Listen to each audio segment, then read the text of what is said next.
This conference will now be recorded.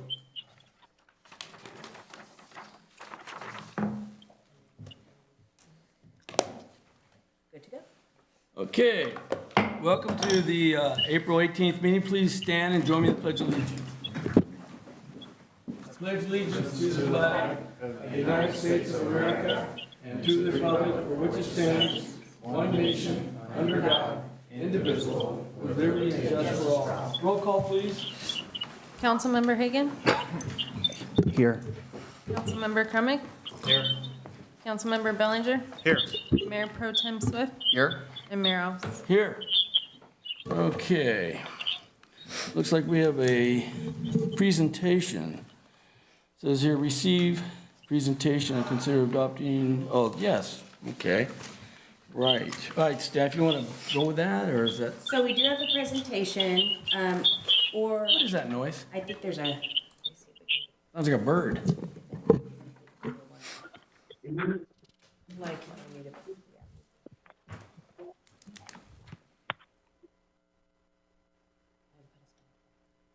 there we go, sorry about that. So we do have a PowerPoint presentation, if you would like that PowerPoint presentation. If not, I know we would indicate it at the last meeting that you had some stuff you wanted to go over and make some points clear on Rose. Right, I want to clear it up, right, So if but you'd rather do that, we could do that, or we could do the presentation. the presentation is what, 15 minutes? That was a video, 50 minutes. Yeah. We have a, how long do you think the presentation is? I've got a PowerPoint that's about 20 slides. So, I mean, it just goes over, if you feel like you don't need it, I don't know if we need it, but let's ask around. You guys feel like you want to go through 20 slides, or you think we got this? No. You don't want to go, you don't want to go, I don't want to go. Okay, we're not going to do it. All right, so what we are going to do, though, is bring up the fact that this evening and from this evening and last evening on, we're going to have some sort of set rule here that when you ask to speak, you will address the chair will acknowledge you, and you will be allowed to speak. And in this audience, when you want to speak, when your turn comes up, you'll raise your hand and I'll acknowledge you and you'll come to the podium. Okay, and that way we'll have a little more order, and I think things will work out better for everybody that way. All right, let's move on to consent calendar. These items are considered routine in nature and are acted upon by a single action unless requested by an individual council member or member of the public for special consideration. Mayor Alves? Yes. Yeah, regarding item number 2, I'll be abstaining from voting on check number 76925. 925. Okay, do we have a motion? Move to approve. We have a motion. Do we have a second? Second. All those in favor? Aye. Very good. We'll move on to, there he is. All right, we'll put this thing out of the way. Now we'll move on to the next item, as I get my paperwork straightened out here. All right, staff, consideration of approving the nonprofit organization application for reduced fees for the use of the city facilities. Staff. That was actually a part of the consent. Was it? I'm sorry. Yeah, no problem. Staff communications. So before you, we have the reports for March, which include the treasurer's report, the recreation department, development services department, building department, public works department, water department, and wastewater treatment. We are missing the police department and animal control monthly report, and that will be given to you at the next meeting. That's fine. Council members, is there anyone who'd like to speak on any of these items? We see none, so we'll move on. All right, we're down to matters presented from the audience. Matters, okay, the public may address the city council on any item that's on the agenda anytime the item is called. The public may also address the city council on any item not on the agenda that is within the authority of the city council. Each speaker is limited to 5 minutes. Unused time may not be yielded to another speaker. The determination of whether an item is within the authority of the city council is a discretionary decision made by the mayor. Okay, so here we go. Would anyone this evening like to speak on anything? Would you acknowledge by raising your hand, please? If you do, you just come, I'll acknowledge and you can come up. Okay, I don't see anybody. So how about online or on the phones? Is there anybody would like to make any comments, discuss anything this evening? Okay, we'll move on now to administrative matters. And the first one looks like consideration ratifying the San Joaquin County Council of Government Annual Financial Plan, AFT, for fiscal year 2022-23 staff. Thank you, Mayor. You're welcome. On March 24th, 2022, the San Joaquin Council of Government Board of Directors adopted the annual financial plan for fiscal year 2022 to 2023.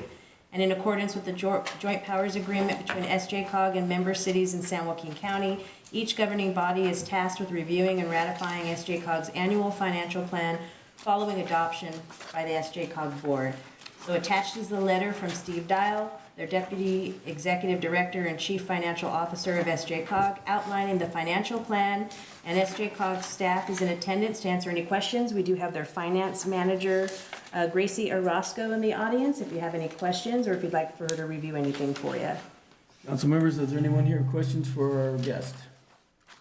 I do not. It doesn't seem we have any questions because you just did such a good job. I'm aware of most of what they're doing, so. I read through it, it's interesting. Yeah, a lot of stuff I didn't know.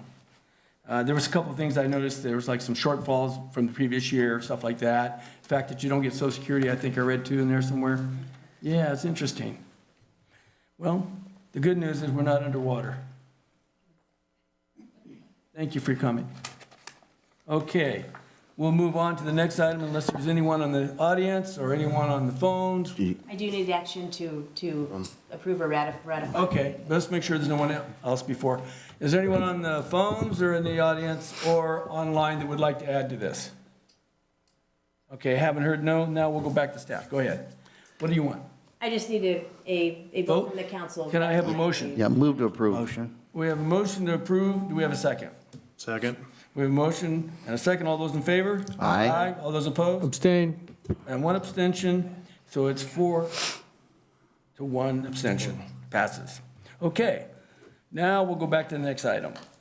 Number 6, accept the annual audit report for fiscal year 2020, 2021. Staff. Thank you, Mayor. Good evening, Mayor, Council. Before you tonight is the audit report for the fiscal year 2021. This report was compiled in accordance with the regulations surrounding governments, and your auditing firm is, I lost the name of the auditing firm. Sorry, Michelle. Gallagher. Gallagher and Gatewood, that's it.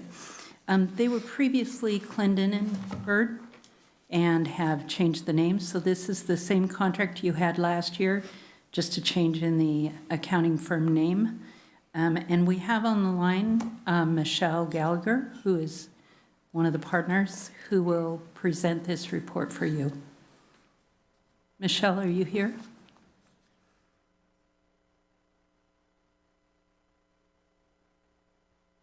Is she on the line? Oh, there we go. Can you hear me now? Yep. Okay, great. Good evening, Mayor and council members. I apologize for not being able to be there. Of course, today's tax deadline day, so I am still at the office. But I did want to call in to let you know kind of same old boring stuff. We did your audit and are very appreciative of your staff, both Tammy and Claire. Were able to provide us the information that we needed to complete the audit. Once again, you guys got an unqualified opinion, which is the best opinion city can get.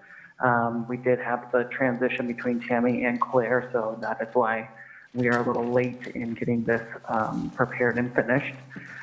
There were no major changes to the financial statements that were presented to us originally. The only big thing that you guys had was the new solar system, solar project that you guys implemented. There's no new notes that were added, and the two reports that are in the back are also unqualified opinions in terms of your internal controls and your transportation report.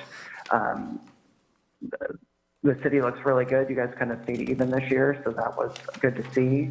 I didn't see any major changes in terms of quality between the transition. So it was a pretty smooth audit in terms of that. But I do apologize for it being later than normal. We'll hopefully be back on track for the next year. And if you guys have any questions, please let me know. There was one, I'm trying to think what I saw that, maybe it was the other report. Something about reconciliation I was looking for. Well, whatever. Okay, council members, any questions? I think by the report itself, no. Okay, no questions? good. It looked You're good. good? How about down here, good? Good, okay. So let's open it up to the public. Public, do you have any comments on the item we're addressing right now? Does anyone online or on the phone have anything they'd like to ask this lady? Okay, I don't see anyone. Now, do we come back for a motion? We do. I'll accept a motion. Move to accept the audit report as it is. Second? We have a motion and a second. All those in favor? Aye. Those opposed? Motion carries, I believe, five. Or did he vote yes? Yeah. Okay, 5. Very good. Mayor, if I Yes, might. you might. At the end of this report, there was a consideration of the ending fund balance on the general fund and whether it would be acceptable to earmark some of that fund balance, as has been done in the past, to a couple of reserve items. One of the reserve items is equipment reserve, which was an amount of $50,000. Just on your page 93 of your agenda, Yeah, let me take a quick or look. the last page of the staff report. 93, okay. You want to earmark some funds for, Equipment reserve and CalPERS unfunded liability. These are a couple of historically used reserves that the council has done previously. I thought we were using our tax money for the reserve.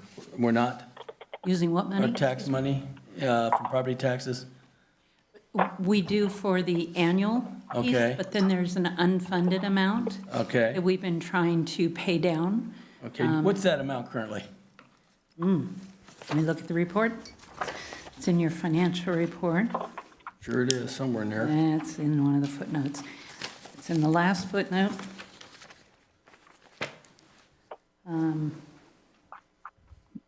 6 million. Total amount is, net pension liability, 6.173.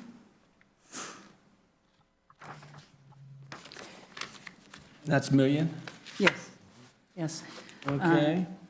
Previously, there was money put in this reserve. It was, 500,000 of it was sent out this year, the 2021 year.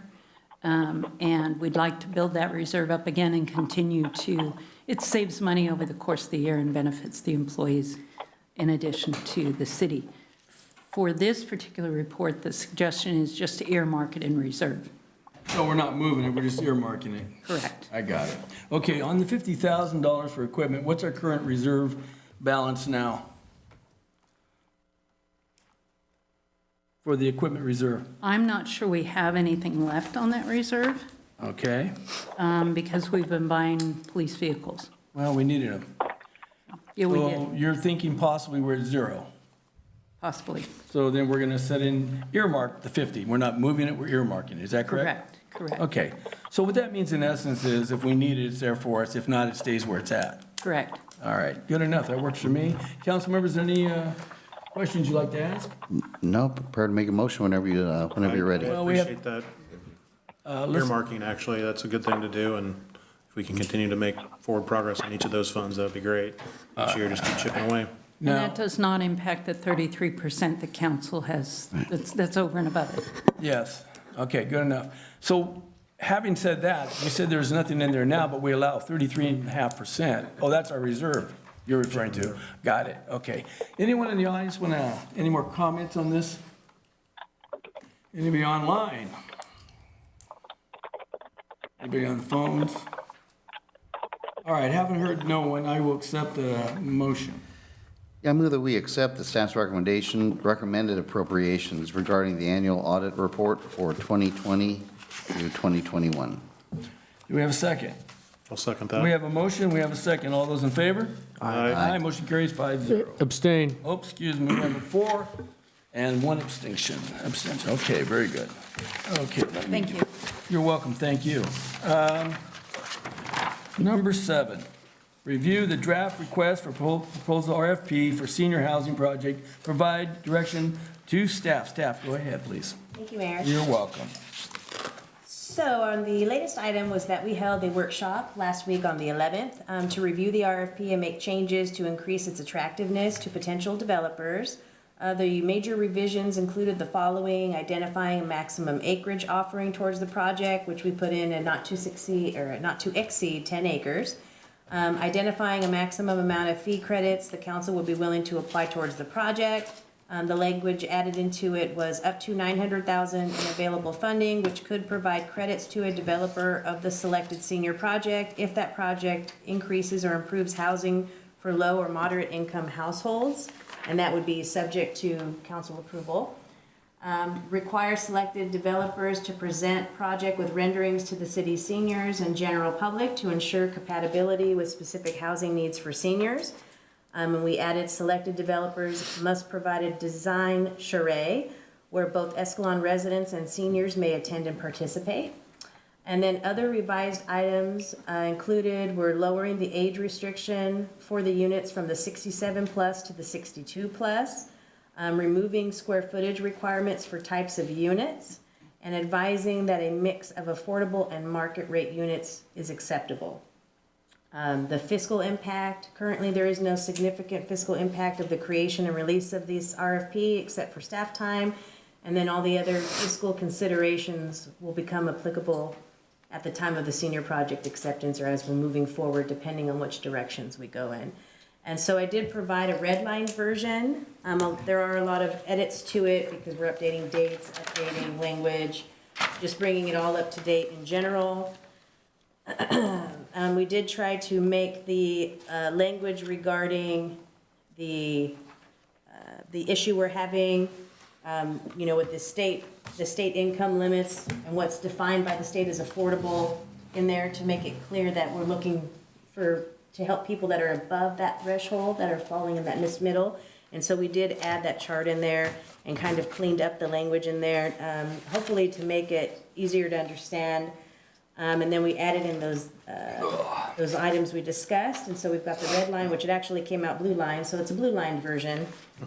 And then a clean version in case that's easier to read, where everything's been accepted, and then that would be the one that would be released. And we are looking to release it as soon as possible, hopefully by this Wednesday, and the date would adjust if we end up getting it out a little bit later. But we're shooting to get it posted as soon as possible. And unless council says otherwise, it would be 30 days unless you want it out longer.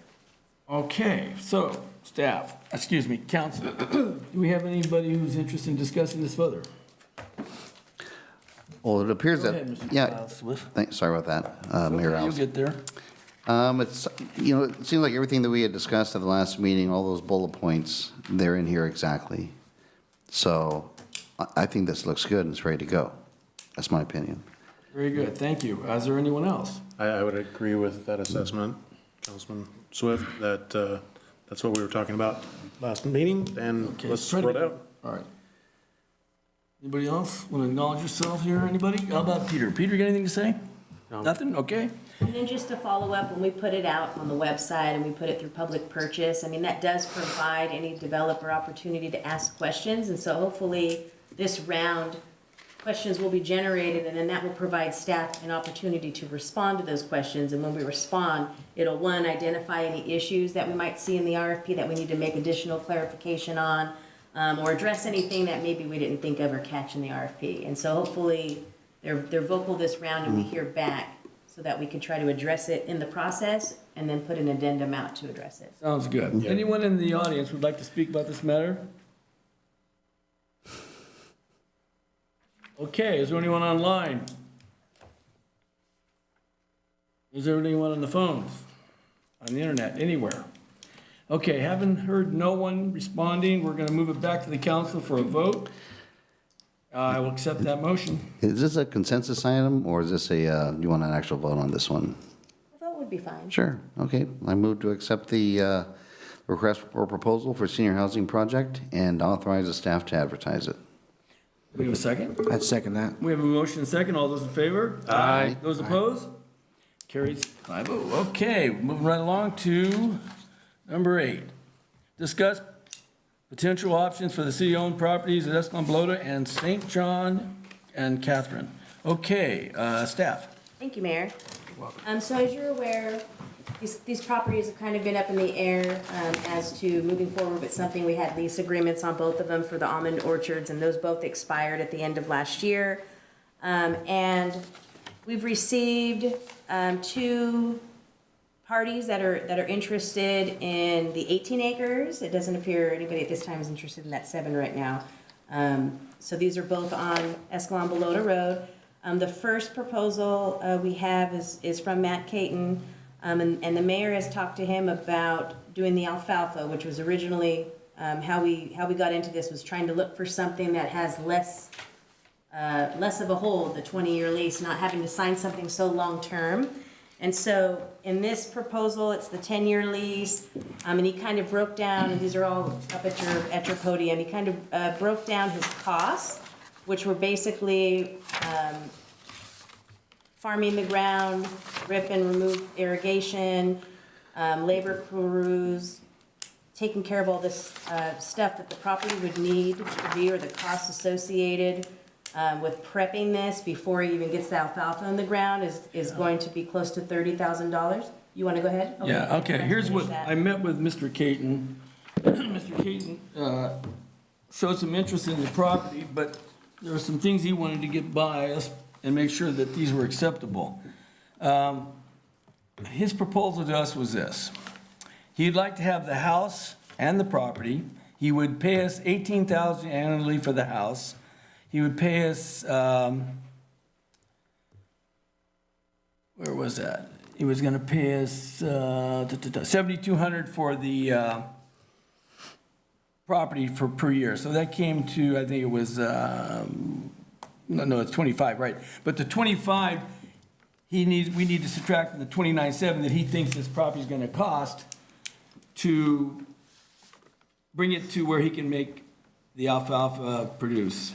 And that doesn't include that he can go to the state of California and get money for removal, like I think it's anywhere from $700 to $800 an acre. And if he did achieve that, we would be getting money back, because at this rate right now, we would owe $6,000 to clean up the mess, approximately. These are round numbers, I mean. So, and he wanted a 10-year lease, and at the time, it sounded good to me. I mean, if we're gonna do this in a way that we want to get this thing under control, it just made sense to me. We wanted to get it done and squared away. But since then, now you guys are talking about giving 10 acres away. So it's not gonna be, unless, of course, we wrote a deal with them that we had a clause in there that we'd buy out clause. Because you can't expect to invest this kind of time and money and then take 10 acres from them and have them not say, hey, wait a minute. So those are the things we have to weigh. I don't know, that's the only person I could find that was really interested. I think we'd do okay on it, because on an annual basis, we'd probably pull in 25 grand. But we'd also no longer have to deal with a house, because that we're paying a management fee and someone to take care of, that would be gone.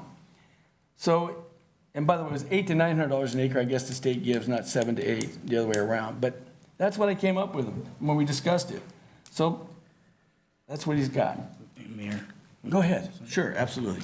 I think I would suggest maybe getting hold of him and finding out where he was on that topic, as far as like, would he be interested in some sort of buyout, or if that's. Well, we're gonna have to ask him option, that. or Right. where is We he, have another you know? proposal this evening to listen to as well. Okay. But, you know, that's exactly right. We'd have to address that with him, because that does change everything.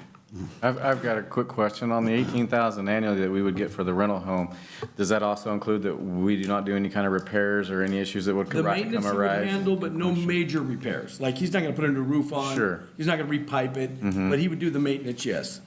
Yeah, Mayor Alves? Go ahead. Yeah, I got a question on this too. I don't think this is bad at all, but I think you're correct in light of what we just finished doing. It puts us in a bit of a timing issue. So my question is this to Dominic. If this RFP goes up, best case scenario, the RFP from the previous agenda item goes out and we find somebody. If you looked into your crystal ball, when's the earliest you could, you know, that we would be, or a developer would be either breaking ground, tearing up trees? I think you'd have a while. About 2 Okay. years. Yeah, I mean, because they're gonna want, there would probably take 3 to 4 months to draft up plans. Well, they should already Right. have conceptuals here, but to actually get the plans done, and if they are awarded officially, that's Sure. when they'll start investing. Okay, So maybe 3 to 4 months for approvals and with the workshops and stuff. I mean, it might take yeah. a year or two before. 6 months to a year before they move dirt? Yeah, oh, more than. It might be, I think it'll be longer than that. It's going to be later than, let's say, mid-October, assuming that, Yeah. there's any hard shells that are going to be worth it to pick off this property. So that's what I'm saying. So I think under the circumstances of what we're looking for, we go with the second option, take it so that Public Works doesn't have to mess with it out there, the mowing or anything like that. And we go for the second option for the short run. However, we keep that third option, the first option, Matt Caden's option, we keep that close. I think the first Because if option it's- was the most economical for us. I thought that we would do the best Yeah. there. And so just to clarify for the audience, that there's a second option that was given by the original lease, the person that we were leasing with, Tilbury Farms, who has basically come to the city and said, we will take care and maintenance the property for the next year, clean up weeds, cut down trees, remove pruning waste, water orchards, and harvest the crops. But because they're doing that work, they wouldn't want to pay any rent to the city, and they would take all of the proceeds from any of the almonds that are collected off of this next There's not gonna be a harvest. lot of almonds out there, but the problem I have with that is this. We're gonna buy a year, maybe, but we're not getting any trees removed. He's gonna clean up the down trees, I get that. He's gonna earn that, listen, whatever money he gets out, he can have, because it's not gonna be easy. I just think that it puts us further behind. That's the only thing I'm worried about. Yeah. Because if we can get a contract that's doable, we can get those trees out. And that's really what we're after here, because that's our biggest stumbling block in that property, is those trees. So can he take the trees? Is he willing to? Yes, he's gonna take all the trees We out. pay him to take the trees out, right? Yes. Actually, we don't pay him. He does it on his own. Yeah. And we don't get any rent Right. until that's paid off. Right. There's $25,000 there where you go against what the tree removal is, which is approximately 29.7. But he also can apply to the state of California for $800 to $900 per acre. Now, any money he gets there goes against the debt, which gives us, I figured we could get approximately 10 to 15,000 back if he gets this money from the state. Sure, okay. So again, with that timing, I don't know what his timing would be. We have to ask him. Because the thing about it is that I know that we're right where we're at now at that orchard. We gotta start getting water on it, or somebody's gonna have to get some water on it if there's gonna be any hope of getting any of those almonds off for this year. And the other thing is he gonna understand that, okay, Matt can understand, we're gonna pay you to take the trees out. This whole other part might be null and void because we're trying to get a senior housing facility on this We same won't know that for a ground. year and a half to 2 years. Right, so that's what I'm saying. I'm almost, Well, would we not Do we know wait that on for this? a year and a half to 2 years, or would we know within the next 6 to 12 months that we have a developer interested in working on it? Well, it'd be Because if longer we now. have somebody on the hook in the next 6 to 12 months that he's actively moving forward with the project, then we're gonna put Mr. Caden here at a bad spot. He's gonna do all this work, and then we're gonna take 10 acres away from him. And have That's to why we have a renegotiate. clause. No, I understand that. I'm just saying that we're already looking to jump to that pretty quickly if the senior housing plan that we're working on goes through, and we're hoping it does. We're gonna do what we can to make it happen. So I think he's gonna have to understand that realistically, we're gonna take 9 or 10 acres pretty quick off of them. Yeah. Mr. Mayor, I have a question, if Go I may. ahead, please. Thank you. So I'm a little confused on the proposal right now. I know that we're talking about using some of that acreage for a potential senior housing project that we are putting an RFP out for. I know currently that, to my knowledge, we lose money on that property every year because the almonds do not produce enough to pay what we have to pay in property tax. Am I correct with that? Excuse me, we do pay property tax. I'm not sure if it's upside down because of the rent on the house. The house is part of this consideration to be looked at. Sure. So I think if we were to take the trees out and pay for that ourselves as a city project, I don't think it would cost that much. Right here, we have tree removal cost, $800, $900 an acre. It's 20 acres, so, it will cost something, but we're looking at that property not as farmland. And again, I've said multiple times, the city doesn't need to be in the business of farming or signing leases with farmers. I don't think that's a good policy. If we tie this property up for another 10 years, what are we doing an RFP for? Why in the world? This is an absolute conflict of what we are going to talk about, or what we actually just discussed was the RFP. We're not talking about, 19.83 acres. We're talking about 9.83 acres. This is, I don't agree this is a good idea. I think, and what I would propose is we, as a city, pay to take the trees out. And here's another thing to consider. When you're farming almonds or any sort of crop, the reason that they're outside of city limits, the reason they're further away from people, is that they have to spray chemicals on those crops in order to grow them effectively. And you're not supposed to spray that stuff within the city where people are living. That's why they're out in the country. This property is directly next to residential neighborhoods. It's within the city scope. So I would not agree at all with signing any sort of long-term lease. We are looking at that property for two reasons: a senior housing project and to expand the Hogan Park recreational facilities. We do not want to tie it up for farming operations of any kind. The only reason I agreed to do a kind of year-to-year crop like alfalfa is that it drastically reduces the length of time that we have to earmark that to a farmer to do trees. So this is in absolute conflict with what we just are doing tonight, which is, the RFP for senior housing. So I don't understand how we could even consider something like that. We just need to take the trees out, leave the land as it is, and continue with the RFP and go from there. Go ahead. How much are we actually, I know you just said you're not sure if we're upside down or not. Do you know how much we're actually in the hole with that? While you're discussing this, I'm annually? trying to look it up, yeah. Okay. Thank you. 'Cause, I would think maybe the right answer is just pushing it down the road a little bit longer to see what comes back. And if we don't get anything back, then this becomes potentially a viable option. If not, then, we have our answer there.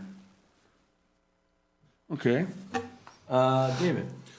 Just a quick point, if we're looking to do the senior project on, say, half that property, if they took their full advantage of that offer we just put in the RFP, as a developer, we don't want to clear the land before they start. Let the developer clear the 8 to 10 acres that they're going to do. I don't think we need to pay as a city up front. If this project goes somewhat reasonably well, if we have the Tilbury Farm folks punch it down the road another year to maintain it so it's not an eyesore and it's not a fire hazard for the community, get a couple of nuts off it, it's the bare minimum we have to do. But if we have a developer come in, they're going to bring in dozers and level the trees. We don't want to get in the way of that. Then we're only responsible for 10 acres or 12 acres to deal with, and a less cost for us to deal with as a city instead of removing the trees now. I would suggest, in my opinion, go with the Tilbury of 1 year just to maintain and limp it through. Hopefully we get a nice developer that's going to put something together that we want and like, and that takes away half of our cost on the removal side, and then we remove the other half and see what we're going to do. That's my opinion. Okay. Here's the situation I see. I see that if we let them do it, it's going to cost us either way. There's no way we're going to get around the cost. We're going to either do it up front ourselves, like Peter suggests, Councilman Crummage, or we're going to pay for it one way or the other. And as far as the property being held off and put in being dormant for a while, we can do that until we find out more about what we're going to be doing from these RFQs if you want. The thing I'm worried about is that you are going to have spraying out there, like Councilman Crummage pointed out.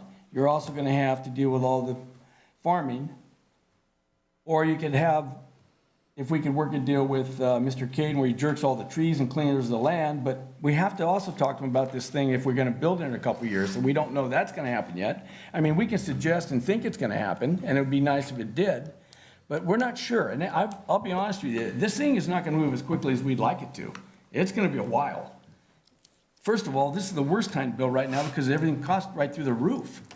We're gonna be paying premiums like you've never seen before. So if your chance to maximize your money is something you're counting on, this is probably the wrong time to count on it. So what I'm suggesting is that if you don't feel comfortable with either one of these proposals, why don't we just wait 30 days and see what we get back just to see what's going on? And then maybe we'll have a better idea what we're facing.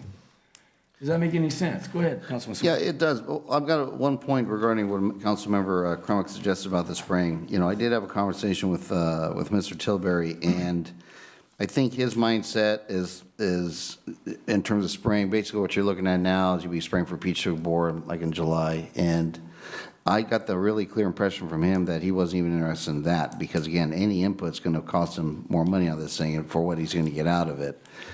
And so I'll agree with Councilmember Hagan as well in terms of, you know, maybe, and Councilmember Bellinger in terms of let's maybe just wait a while. I think you had a good point. I don't know typically, I mean, if a developer does come in and that's part of the things that they're going to go ahead and take the trees out, is that going to be a possibility? I don't know. It might be a possibility.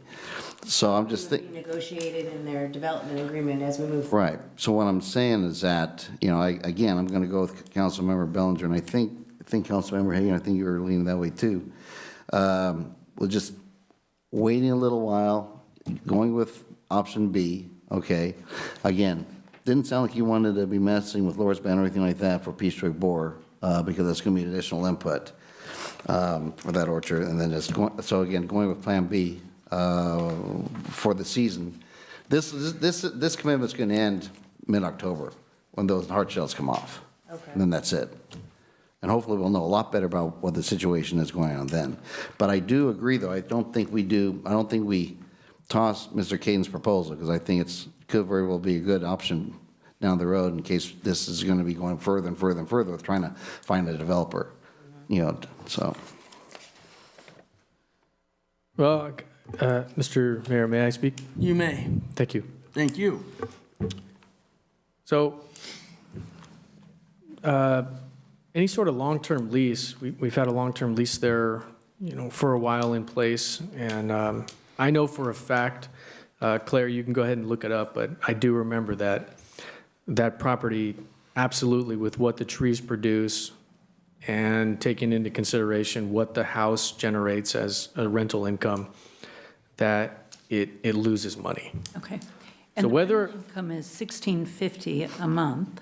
What was that? The rental income currently is $1,650 a month. Okay. Versus the one proposal of $1,500. I just want us to keep in mind the big picture here, that the city of Escalon, you know, it's not our job to be rental agencies to houses. It's not our job to be in the business of leasing land for farmers.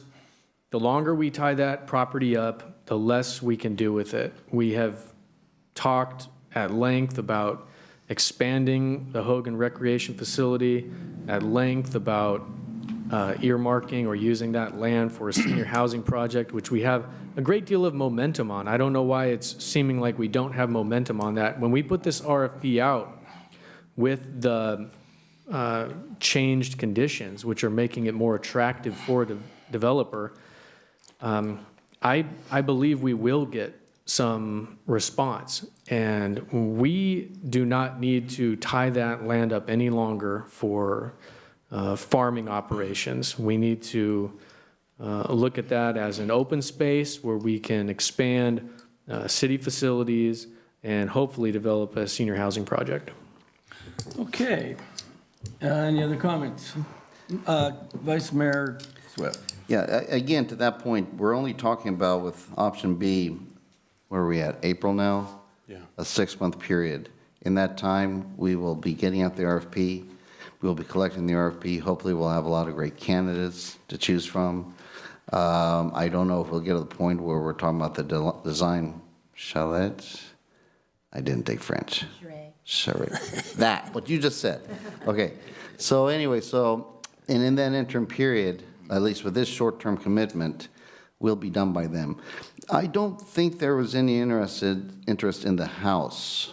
No. With Mr. Tilbury's not have any proposal. interest in the house that I'm So we would looking still be making the income from that. at. Correct. Okay. Well, if this is the desire of this council, I think the idea of letting Mr. Tilbury farm it is fine, and keeping the rent is fine, but I think we should also talk to Mr. Caton and see whether or not he'd be amenable to the delay, and whether or not he'd like to look at a contract with the modification with the buyout. I am not in favor of that. Excuse me, go ahead. Question, he's interested in putting in alfalfa? You can ask. What? He was interested in Yes. putting alfalfa in. That's correct. So I'm not a farmer, but when's the prime time to plant alfalfa? I don't know. Have we missed the, We've because missed normally they cut it 4 to 6 times in the summer.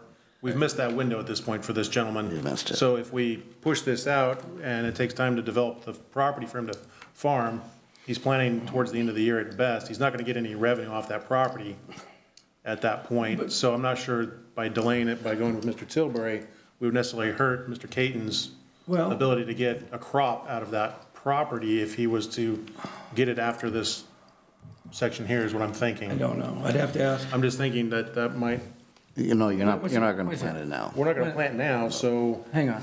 it just as a thought. Yeah, well, maybe we should do this. Maybe we should just put the skids on it for a moment, and let's do the 30-day search for the RFQ, and get some more feedback from them, and then that comes back, maybe we have a clearer view of what we should do. Because at this point, if we get all this information back and we find out we're still in the woods, and we can't do anything, we've missed an opportunity to let Mr. Caton move forward. So that worries me. And then the other thing, as far as letting them farm, I have no problem letting them farm it, but that's a 1-year solution or less. It's not even that. What's it, 6 months? It's only about 6 months. Yeah, 6 months. Now, what we should find out from Mr. Caton is whether or not he would still be able to plant, or if he'd still be interested in planting under those circumstances. Yeah, but we had to have an RFP out, that's. We can put the willing to RFP go. right now. What's that have to do with Yeah. this? I mean, to me, I don't see what the harm is by having somebody else handle this ground one more year. Okay, do it. Okay, until such point that we know a little more about the situation. But keep Mr. Caton in the loop, definitely.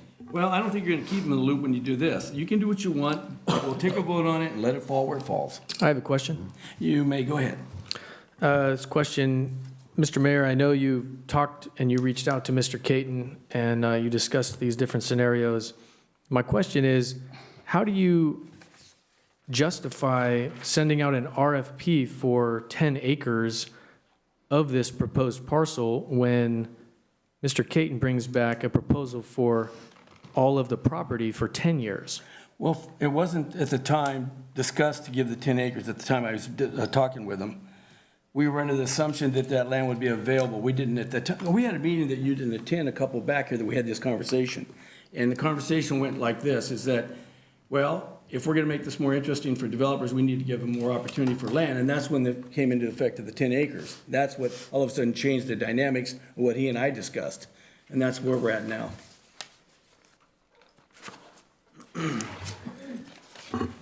Well, anyway, it's, what do you guys want to do? Well, should we open it up to the audience? Yes, we can. Go ahead, Mr. Danziger. Thank you, Kurt Danziger. Just a couple observations after your comments.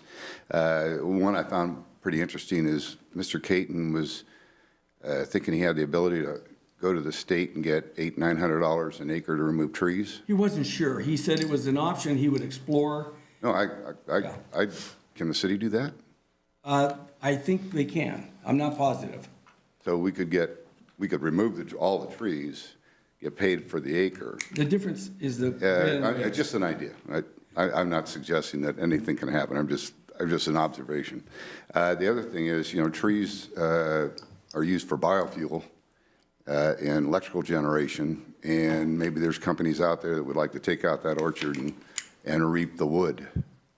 The new rule, Kurt, in the state of California now is that they want you to put it back in the soil. The cogens are not doing it as much as they used to. In fact, it's hard to get a contract. Okay. So the majority of the wood that these orchards people are removing it's ground up and re-disc back into the ground. That's what's going on now. Okay, well, there's just a couple of things I thought of when you were. Sure, I understand. Thank you. Thank you. All right, anyone else? Is there, oh, come up, please. Linda Walker. Okay. Just some observations as I'm watching you discuss this. The income that's produced from these pieces of land go directly into the recreation funds. Yes. And so one of the things that I'm looking at as we are considering option B with Tilbury is it does kick it down till October to make a true decision. It's still not bringing in any income. And it looks like it's about breaking even. We may be upside down, I'm not sure. But after October, if there are no options on those 10 acres, what is the plan? And have we talked to Matt Caton about whether we want to do that for the next year? It looks like on the Plan A side, that after 1 year, anything that we have put in to invest to get that land back, after the 1 year, it's breaking even, and we're bringing in $25,000, according to the mayor, per year. So let's just say, worst case scenario, we're not getting any of those senior housing bites. What is happening to this land? Are we going back to Tilbury, where we're still underwater and we're still not making any money? Or are we going back to Caton and putting this out again so that we're bringing in that $25,000 a year? So my thing would be, let's make sure we have open communication with Mr. Caton. That may be on the 10-year scale. He is losing out on one season of the 10 years he's willing to do right this second.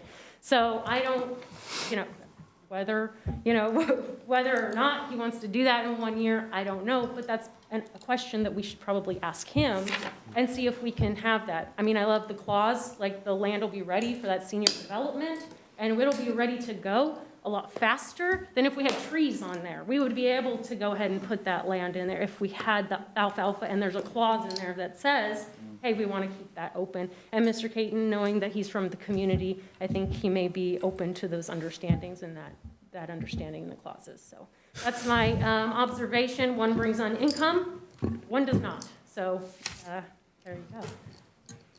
Yeah, as far as the tree removal, if the city does it, I don't think it'd be as profitable because we're going to get stuck with the prevailing wage issue.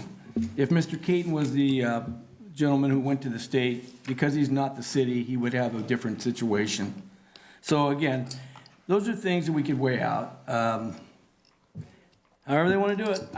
My personal feeling is I'd like to talk to Mr. Caton and see whether or not he'd have any issue with this going longer than it is currently. And if he does, then we need to know, because we could probably lose him. And if we lose him, that's life. But at the same time, he may be amendable and say, fine, and then we're good. But if not, then you're losing a potential tenant, which, by the way, aren't easy to get these days. Go ahead, absolutely. My worry is that you go back to Tilbury. Like after October, and you go back to Tilbury and we continue to be underwater.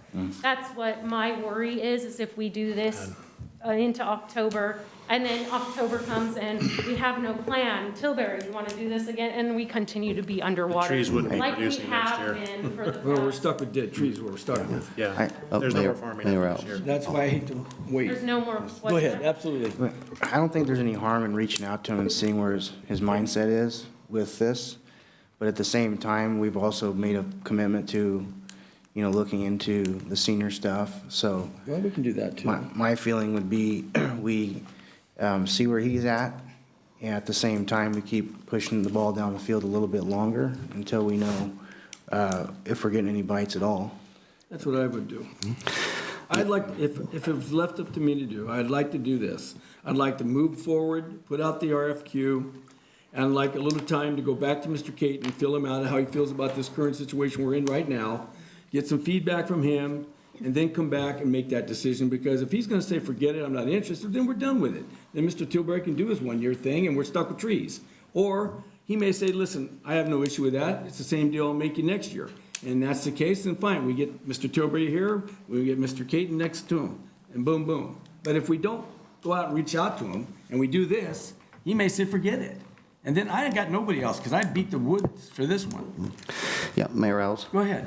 Yeah, I was going to say, and that actually, Ms. Walker made a very good point about, and I think what we're saying, we're seeing a whole bunch of if-then scenarios, okay? You got it.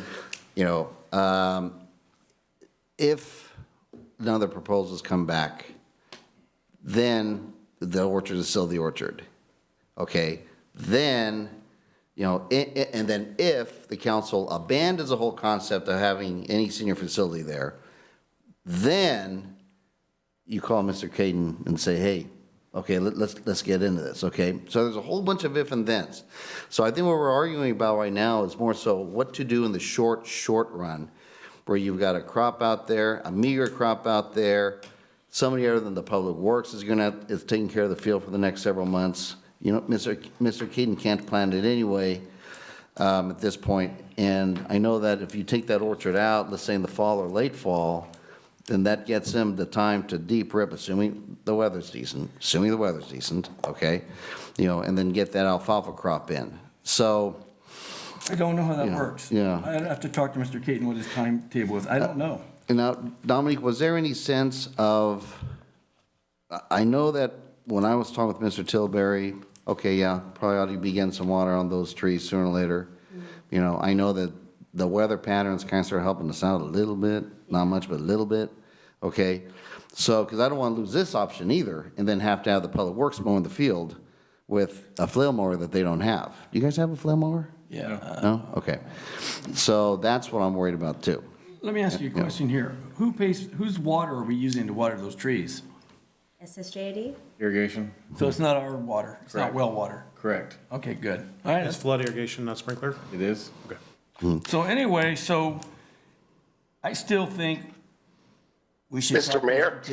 Go ahead, Are you going to open this up to online? when we get to it. Okay. So anyway, I just think that, why don't we take a breath and let's ask Mr. Caton if he's having any problems with this. If he does, that was something, I think you should consider it. I mean, the guy's the only guy I got that's willing to do all this. Now, there is one other option we didn't discuss. There's a guy named Antonio that I gave the number to Dominique. He removes orchards. And when I say he removes orchards, he takes out the lumber and piles up the brush, but he doesn't take the stumps. So if we had a situation where nobody was interested, we could have them take the dang lumber out at least, and we'd be left with the stumps, which is fine. You can pile those up, and actually, because the acreage is so small, you can burn those. That's another option. Yeah, and if I can add, I think under Tilbury's proposal, he proposes to maintain the orchards. Is he talking about Santa Fe as well, until we figure out what to do with that? I don't recall him mentioning. Because I think he mentioned some about that one as well. St. John? St. John, sorry. He Yeah, didn't mention anything, because I thought he had finally decided he was going to do that too. but I can Yeah. double check with them on that as well. Let's get some clarification on that too, then. Yeah. All right, may I ask a question, Mayor? You certainly may. Thank you. You're welcome. So as it pertains to the 7 acres off of St. John, in my mind, there's no future for that land. It's farmland that can be used for farming only. I'm not sure exactly why it benefits the city in any way. I've brought up the point that we should sell that 7 acres and be done with it. Put that money back into the rec fund and let whoever buys it do whatever they want with it. If they want to farm it, it's their problem. It's no longer our issue that we have to deal with or talk about at city council meetings. Also, another point, I'm not sure it's appropriate that any of us city council members or the mayor try to figure out what to do with public land outside of the purview that we are allowed. When the mayor goes and finds a contractor, be it Mr. Caton, to do certain things with our land, or Mr. Antonio, I do not believe that is the role of the mayor. I don't believe that's the role of the council. I believe our role is to direct staff in the appropriate direction that we are looking to go, and allow them to go out in the appropriate manner and find contractors or services to meet that need. And I hope the rest of my council agrees with that. Again, let's focus on what we're trying to do, the 19 acres is already earmarked for an expansion of Hogan Park. We are talking about carving off a portion of that for senior housing. So absolutely, we need to let this RFP go out. We need to see what comes back before we make any decisions on what to do with that land. And when we do decide what to do with that land, we need to go through the appropriate procedural and correct measures before we move forward with that. Okay, now, in terms of the land and the usefulness of the land, that's been an issue with you and some other people. It was not too long ago, this city was on the brink of bankruptcy. And it's because we owned a couple assets that were useless, and we had them, we were able to leverage them enough to keep us from going sideways. That's the only reason that I think the previous council, and myself included, has these ideas of keeping some of these on the sideline, because they're assets, and when you're in a situation, a financial situation that you have no assets, you got some problems financially. And that's kind of where the whole thinking was with having these properties. The one particular is the 7 acres, the 19 was because of the park. But that's kind of the whole back idea. It kind of saved us the last time because we didn't have much, and we were struggling to find ways to pay our bills. Mayor Alice? Yes, go ahead. I was going to say, to Councilmember Crumick's point, I appreciate that point, and it also makes me think for a little bit about, is this council prepared that if we do not get any bids back from this RFP, that we will be abandoning the senior housing issue? Because you almost have to make that, again, if then, you almost have to make that an assumption that if this salvo is not taken, then we are out. Because again, the original thought about that property, again, was to go ahead and get it so that we've got some income. That's what Ms. Walker was talking about, and I agree with that too. But if there's a groundswell in this community to see senior housing, that's also the best location for that. So now that that's there, again, we've got to ask ourselves, how long are we willing to go down this track with senior housing there? Because it sounds like some of the sentiment is, well, if it doesn't happen this time, forget it. We might as well long-term lease it, in alfalfa or another crop, something like that. Yeah. So we got to think about that. All right. Ann, go ahead, please. I'm concerned listening to you. You just don't have enough facts to make that decision.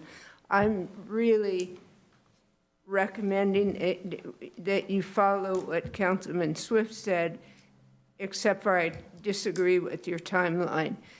Not hold it for 30 days, but 60 days, at least 60 days, because you need the RFP to go in, you need time to ask questions, have community input, and so forth. So allow enough time. But I think that you really, until we get a response from the RFQ, you really can't make any other decision. I think you're right. The other thing I was curious about staff, I don't know if I brought this up or not, that an ordinance, we're looking at ways to make this a little more desirable for somebody. Is it legal for us to have an ordinance that addresses this type of situation without the appearance of giving money to the developer? For example, let's say, we drafted an ordinance that says senior housing projects will pay a fee that is not normal fee that we normally have. It's a lower fee. Can you do that without gifting? Is that considered gifting?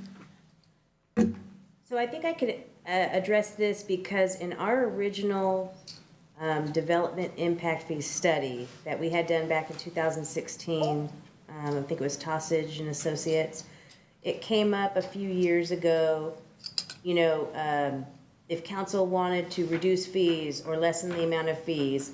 But for special projects, not for special projects. Correct, yeah. okay. So, and I'll have to look back on my notes, but I do believe him saying that study had indicated that if the council can justify that it's a benefit to the community for whatever type of reduction they're making in fees, that if they could justify that it's a benefit to the community, that it could be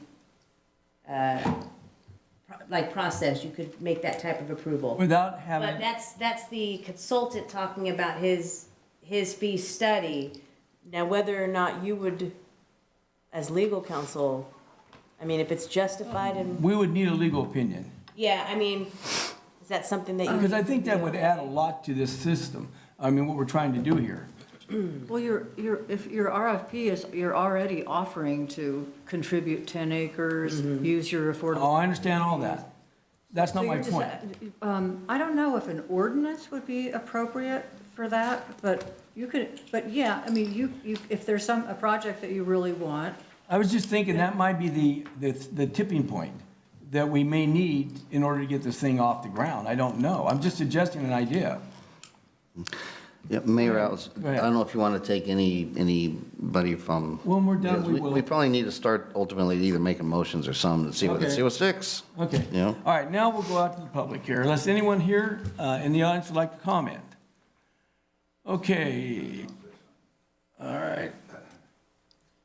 Kurt Danziger again. It was brought up at the last, I think the workshop by Ann, that the in lieu fee monies were supposed to be used in the 5 years. I think you need to also consider if this. Or committed to, and budgeted for. Right. Right. So if this doesn't go through, then the money should be returned to the contractors. And future thought to not collecting in lieu fees because we don't use them, is obvious by our track records, so the developer doesn't have to pay the cost for in lieu housing when we don't use it.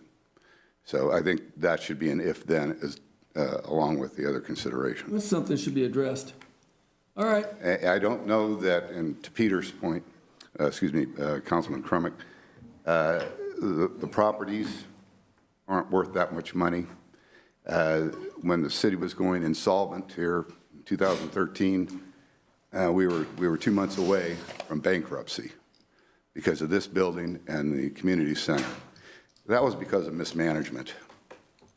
Council, staff, take your bow.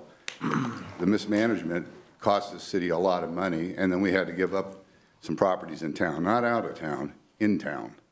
Those properties out of town aren't going to save anybody, so don't use that as an argument. If you don't want to be in the farming business, then don't be in the farming business.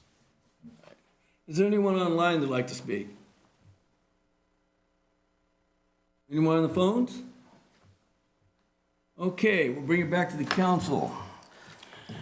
Well, gentlemen, what are the ideas we got here? Mr. Mayor, I think, Go ahead. Yes, go ahead. this is Sean Stroman. Just a couple thoughts that I would like to share. So one of the things that I would like to note for everyone is, so even though the comment was made, if a developer comes in and won't be quote unquote turning dirt for 18 to 24 months, the very first thing that any developer is going to want to do is do a geotechnical investigation to get the profile of the soil so that they know exactly what they can build on. That's the very first thing that any developer is going to want to do. And so while I understand that the trees coming down may not happen right away, I mean, or planting alfalfa, you know, if you have a drill rig running through there trying to do soil profiles or geotechnical investigations, now you're just destroying somebody else's crop, whether that be almonds, whether that be alfalfa, whatever that may be. So that's something to consider. My suggestion would be to table this at least till the responses to the proposals are finalized, or keep it as is for the time being. That way, it does not impact the RFP for the senior housing project whatsoever. The other item that I would like to bring up related to this is that recently our city manager was, I hate to use this term, but was attacked throughout various community members because of the lack of transparency for Irwin Village. And to Councilman Crumick's point, I think it's important that whatever happens there, whether that's Mr. Caden, Mr. Tilbury, Mr. Smith, Mr. Jones, whoever, the proper way to do this is to direct staff to issue an RFP so that proposals can be provided legally. That way, everything is transparent, the process is transparent, everything is done on the up and up, so that the constituents are well aware that there are no discussions held with this person or that person or whoever. So I think my suggestion would be to table it until the senior housing RFPs are finalized, and then, and only then, once that is determined, if there's no proposals, then issue a follow-up RFP to determine what to do with the orchards, because that increases transparency instead of Mayor Alves talking to Mr. Caden or Vice Mayor Swift talking to Tilbury or whoever. That is the legally responsible thing to do by City Council. Thank you. Thanks, John. Is there anyone else? Okay, no one else, so we'll bring it back to the council. Yeah, Mayor Ellis, I do want to make a couple points. I have a motion, but I'd like to make a couple points. Sure. And I think where I'm coming from is regarding proposal B is more so than anything else. I was saying this for 3 years. What's going to happen is we're going to get a grower pulling out of there. That orchard's still going to be there. You're still going to have the weeds coming up. They're going to get tall. They're going to become a fire hazard as we start tagging other people around town to take care of their fire hazards. And we're going to have a big, giant example of hypocrisy out there. Everybody and their dog is going to know it's going to be an abandoned orchard. Who knows what else? What do young people do in abandoned orchards? I mean, I'm just saying. I mean, like I say, so to keep the orchard in a presentable form, that's all, while these other things are going on, like the RFP, I think is a reasonable short-term proposal. And so, like I say, I'm not willing to say that if this RFP doesn't work, I'm not willing to abandon the senior housing project, for one. And I know there's other members on the council that feel the same way. You can hit it again, hit it again, hit it again until hopefully something sticks, okay? Having said that, I'd like to move that we enter into an agreement with Mr. Tilbury for the 2022 crop and discuss with Mr. Caden the possibilities of a longer-term lease if the council in the future abandons the senior housing acreage provision. I would like to talk to Mr. Caden before we enter into anything and see whether or not he's amenable if that does happen, so we don't lose another chance to get somebody to tie that property up and deal with it. And that's part of my motion. Okay, your part of the motion is that we'll talk to Mr. Caden before we sign it over to Mr. Tilbury. No, because I don't think Mr. Caden can do anything between now and October anyway. I'd still like to know his response. You know, no, I'm going to read it again. I heard it. Yeah. I would second that motion. We have a motion, we have a second. Those in favor? Aye. I oppose. Okay, let's move on to the next item. What's the next item here? Number 9. We have let's see here, adopt resolution number 2022, revisit certain existing use fees for recreational soccer program. Staff. Thank you, Mayor, Council. This item is before you because we have a soccer program that's getting ready to start. The cost of that program have increased significantly, and I'll kind of go through this a little bit. The recreation program is what I would consider to be a non-core, which means it's a benefit to the community for amenities, for livability, and not part of your core services. Because of that, user fees are customary to be charged to the participants.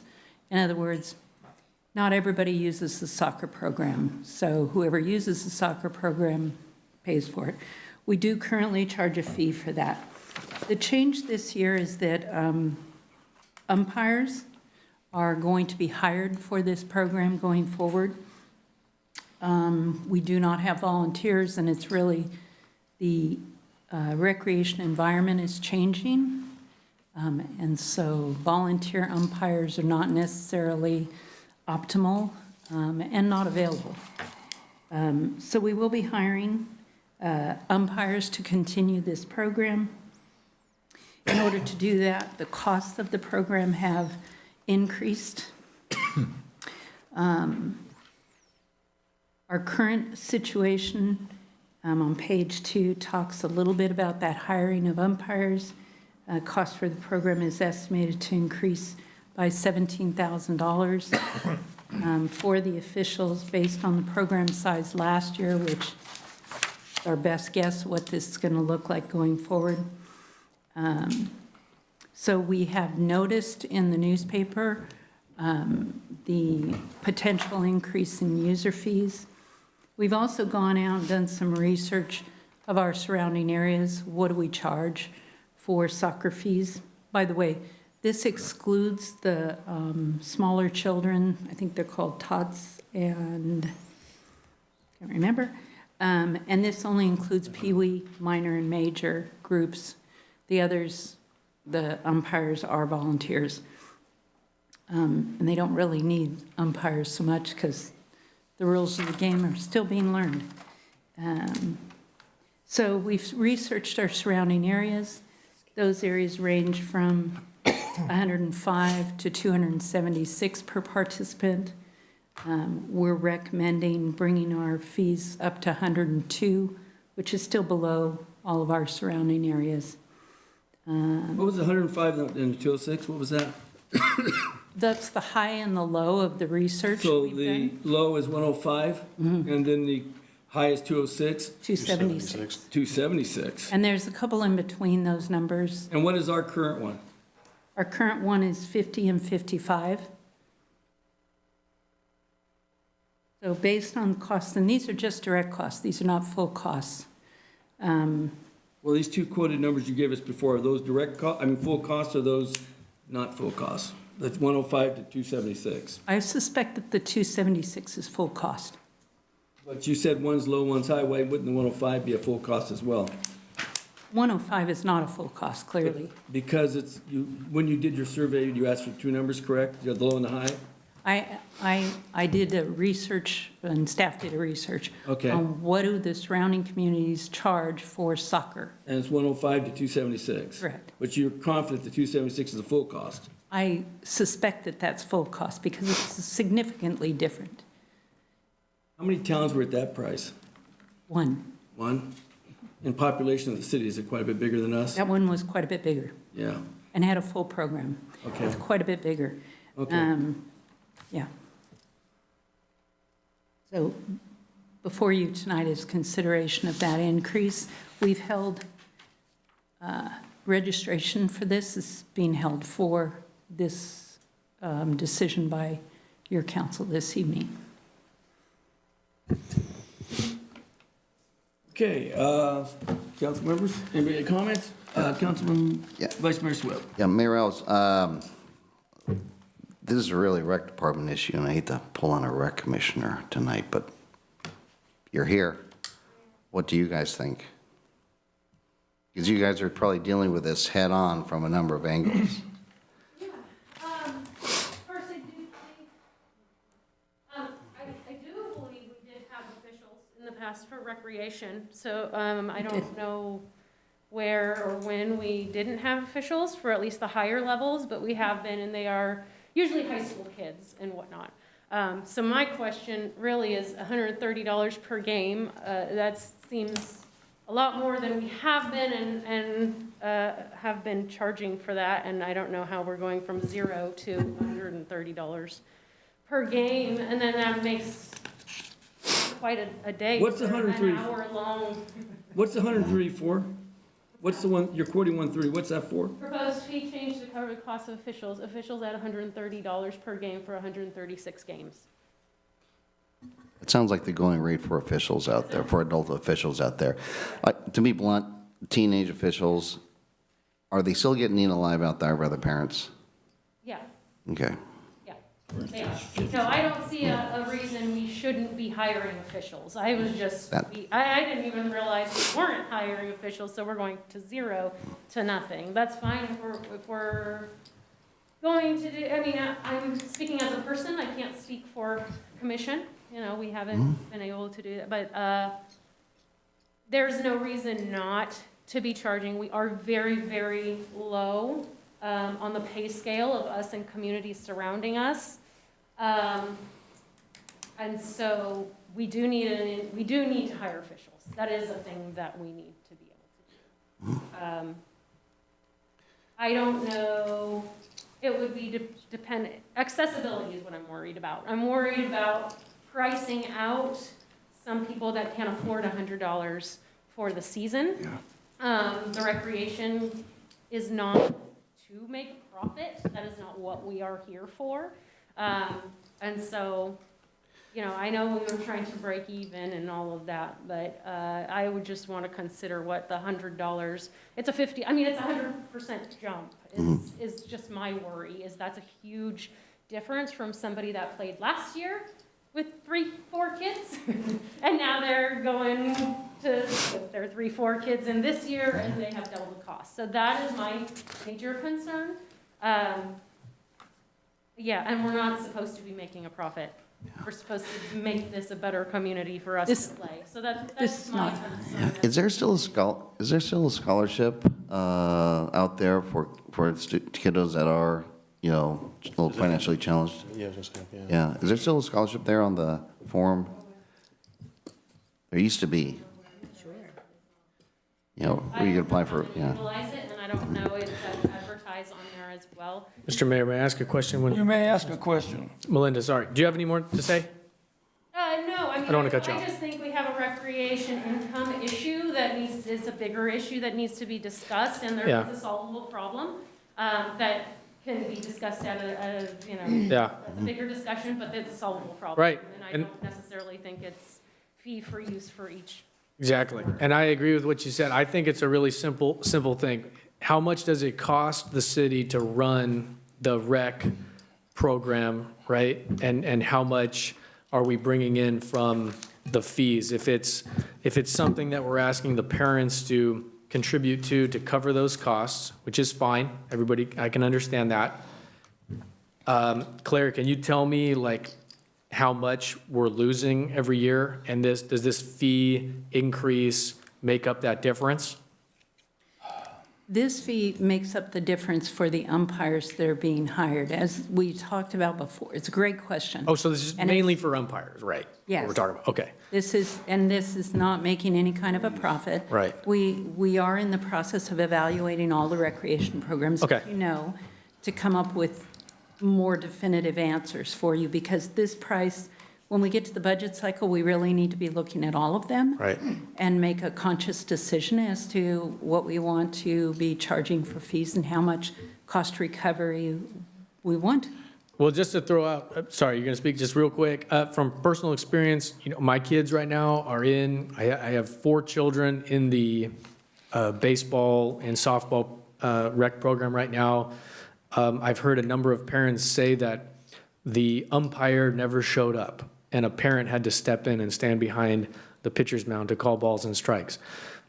I'm not saying that paying them more is going to make people necessarily, you know, more punctual or this or that, but with the rising costs, the way things are now, I hate, this is a cost that would directly affect, you know, me, you know, and my children's involvement in the rec programs for years and years to come. But if we need to pay more in order to pay officials to show up and we don't have to just get volunteer teenagers, it seems like something we should consider. Okay, Councilman Hagan, please. Could we potentially do both? In other words, do like, use your high schooler kids to do maybe the easier games, and then use your officials for the, you know, the games that would be a little more contentious potentially, like your older age groups? If they were available, but they are not. So for these 3 groups, they are not available. So back to your point, the two younger groups, yes. The three that are being considered here, no. Well, I guess what I mean is like Pee Wee, is there a lot of, I don't recall or remember having a lot of big fights in Pee Wee, but I guess it could happen. Parents. Maybe minors and majors for sure. Mr. Mayor, That's just a thought. I just want to remind, there will be a public hearing at one point, so. Yeah, okay, that's good to know. We do have an issue with recruiting officials in general. Like at the moment, from the high schooler side of those who want to come work and be officials, we already are low on numbers, and that's been a hard thing for us. So we're even short officials. Ask you a question. And paying them would be an incentive. Let me ask you a question. I have a question. Ann, go ahead, go ahead. Ask a question of, I was gonna ask Claire. okay, well, maybe, well, it'd be more appropriate to let the council members ask their questions of staff first, and then open the public hearing. Well, yeah, that's kind of got sideways on us. You brought it up. Sorry about that. That's no big deal. Okay, anyway, Claire, the question I have for you is this. I know that this is upside down, but I also want to know how much money is given to sponsorships annually? Sponsorships. You know, the guys who pay for the shirts on their backs. I don't have that number. I See, don't, because that to me is part of the cost too. I mean, that defers some of the cost. I donated for 3 teams this year, for example.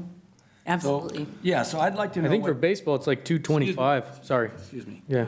All right. So my point being this, I'd like to know all the numbers so Yes. we can have a clear evaluation of what it is we're really dealing with here. Correct. Okay, because again, I've donated 3 and I'm sure he's done a couple teams and we all have. So while I don't disagree with there's some problems here that we need to look at, I still think we need to look at the bigger picture and then come back and we'll weigh it out and whatever it is, it is. But let's get all the facts out first. We will be doing that through the budget process. This is only being brought to you now so that we can start the soccer program. I see. Well, that's good. And maybe I'll donate another 3 teams. I don't know. But let's look at those things too, okay? Councilman Vice Mayor Swift. Actually, Councilmember Bellinger, do you want to? Oh, I had a question, yes. So talking about the officials at 130 a game, prior to that, the volunteer, the high school kids that did it, we paid them. They weren't free. I mean, I was an umpire for baseball for many a year when I was younger in high school. I got paid a nominal amount, but is that in consideration of, we had this amount planned to take off, to offset some of that 130? Because we were already spending some money for umpires and referees for the soccer program. So are we bypassing that expense when we're trying to figure out how much we're going to increase the program for the officiating? The differential, just the differential between, we were going to pay $20 to the high school soccer player to referee a game. Now it's 120. Are we only making up 110 bucks for the official, or are we making the whole boat at 130? The 130 is for the external umpires. We don't have any at all currently for these programs. So the decision to go to umpires is moving forward based on we want to have these programs. Does that make sense, my answer in your question? I think he's asking what did they used to cost? You know what I'm saying? Well, I'm not sure that it was any cost in that at the last soccer program. And of course, we've had 2 years worth of kind of an odd scenario with these programs, but I don't think we had any costs in there for the umpires. Okay, so if I understand this correctly, we're at the preliminary stages of this thing, and you're going to bring us a lot more information. It'll go to a public hearing, correct? This is the public hearing. This will be that tonight. There's no other meetings after this? We will bring forth other information through the budget process, but in order to open up the soccer program, this needed to come before the council. So you're If the asking for a council- vote this evening on this? Yes, if the council chooses not to do this, then the general fund, in other words, Will core compensate it. services will To subsidize. what tune? What's the value of that? $17,680. Okay, very good. Mayor Ellis? Vice Mayor, yes, sir. Yeah, this sounds like 130 a game, that's the going rate for, an adult umpire I imagine what you guys been doing up till now, you guys been hustling the high school, hey, anybody wants to umpire, stuff like that. And parents. And parents. I'm going to make the assumption, because that's this kind of money, that you're tapping into an organization like what we do for, let's say, adult leagues, baseball, basketball, I don't know about basketball, where basically the organization has, a couple hundred referees, and they'll send them out, they'll sign, hey, you're gonna go here today, you're gonna go there today, you're gonna go there today, and they've got a huge pool of referees that they work with, okay, and then they handle all the scheduling, so in other words, the city's not gonna be handling, I hate to use the word fumble around, but you know what I'm saying, I mean, you're trying to hustle every way you can. So, am I correct with this? Because it sure does sound like that's what it is. You're tapping into an actual organization like adult, like softball umpires, and then they'll send the people out. Because that 130 sounds like that kind of a price. Correct. Yeah, okay. And so like I say, so we're switching from one system where you're basically trying to hustle your umpires, and whoever wants to help, please, to another one where it's handled for you, you have adults, parents have a tendency not to yell at adults quite as much, and hopefully it'll improve the sense of sportsmanship overall. And your fee, when do signups start? Within the next 2 weeks, right? Because the next meeting's too long. They've been on hold for this meeting. Okay, all right, okay. Yeah, I think when we brought this forward to the Recreation Committee, the last time, I think we committed to by May 1st, we'd have it out there. We can have it out there sooner, depending on what this. Okay, yeah, I just want everybody to understand that's the structure that we're looking at now with the umpires. Mayor, I was going to ask a Wait, question. no, just a moment, we have one ahead of you here. Go ahead, Councilman. Just Bellinger. real quick on the rates, or the fees that we're currently charging the kiddos to play. So we're at $50 or $55 currently. What have those fees looked like for the last 3 or 4 years? Have we progressively gone up? Have they been stagnant at 50 for the last several years? I know we had a couple of bad years with COVID and all that craziness, but when was the last time we raised our rates? I'm just trying to make sure that we're not. I'm not sure. It's probably been many years, but I'm not sure. It's been a while, okay. All right, you done? Yeah, that's all I Okay, wanted. Councilman Crummage. Thank you. So just to piggyback off of what Mayor Pro Tem Swift was asking, does this sort of exclude volunteers or high schoolers? Do they have to come from a certain organization now or be certified officials? So this changes, so basically anybody that volunteered last year as a high schooler will no longer be able to referee. They could do the 2 younger groups. Correct. They'll do They just wouldn't be able to do the Pee Wee minor or major, but they would be able to do the 2 younger groups, volunteer and coach for them. So these officials at this new price point would be from like a official thing. More organized, certified Yeah. official, okay, thank you. All right, Councilman Hagan. And we do have an avenue for people that can't afford it to be able to play currently. I'm not sure of scholarships. It was mentioned tonight. I'm not we aware of used that, to. and I don't know where that funding would come from. Mr. Swift had mentioned it earlier, so. Yeah, We used I'm to not have, aware of it. and I can't recall, because we just did that CDBG item, we used to take a certain amount and put it towards scholarships. And they do have to income qualify. I don't believe that many residents utilize that program or kind of qualify. I think there's like a handful of them that qualify from it. And so what we do is we apply for that amount of money and we use it over like 3 years or so. When you say you qualify that amount, where's that funds coming from? CDBG. So we get that annual allocation, and we do have a scholarship program through that. I don't believe, I can't recall, because we just brought CDBG back about a month ago, whether or not the scholarship was in there, because we have to update CDBG annually, but they want us to ask for a minimum amount of $5,000, and so if we don't use that $5,000 in the year, it rolls over to the next year, and then we have to reapply every 3 years. And so it might not have been on that grouping, because it's already been approved and we still have a pot available, so. Okay. But I am. How do we advertise that pretty well? People are well aware of that?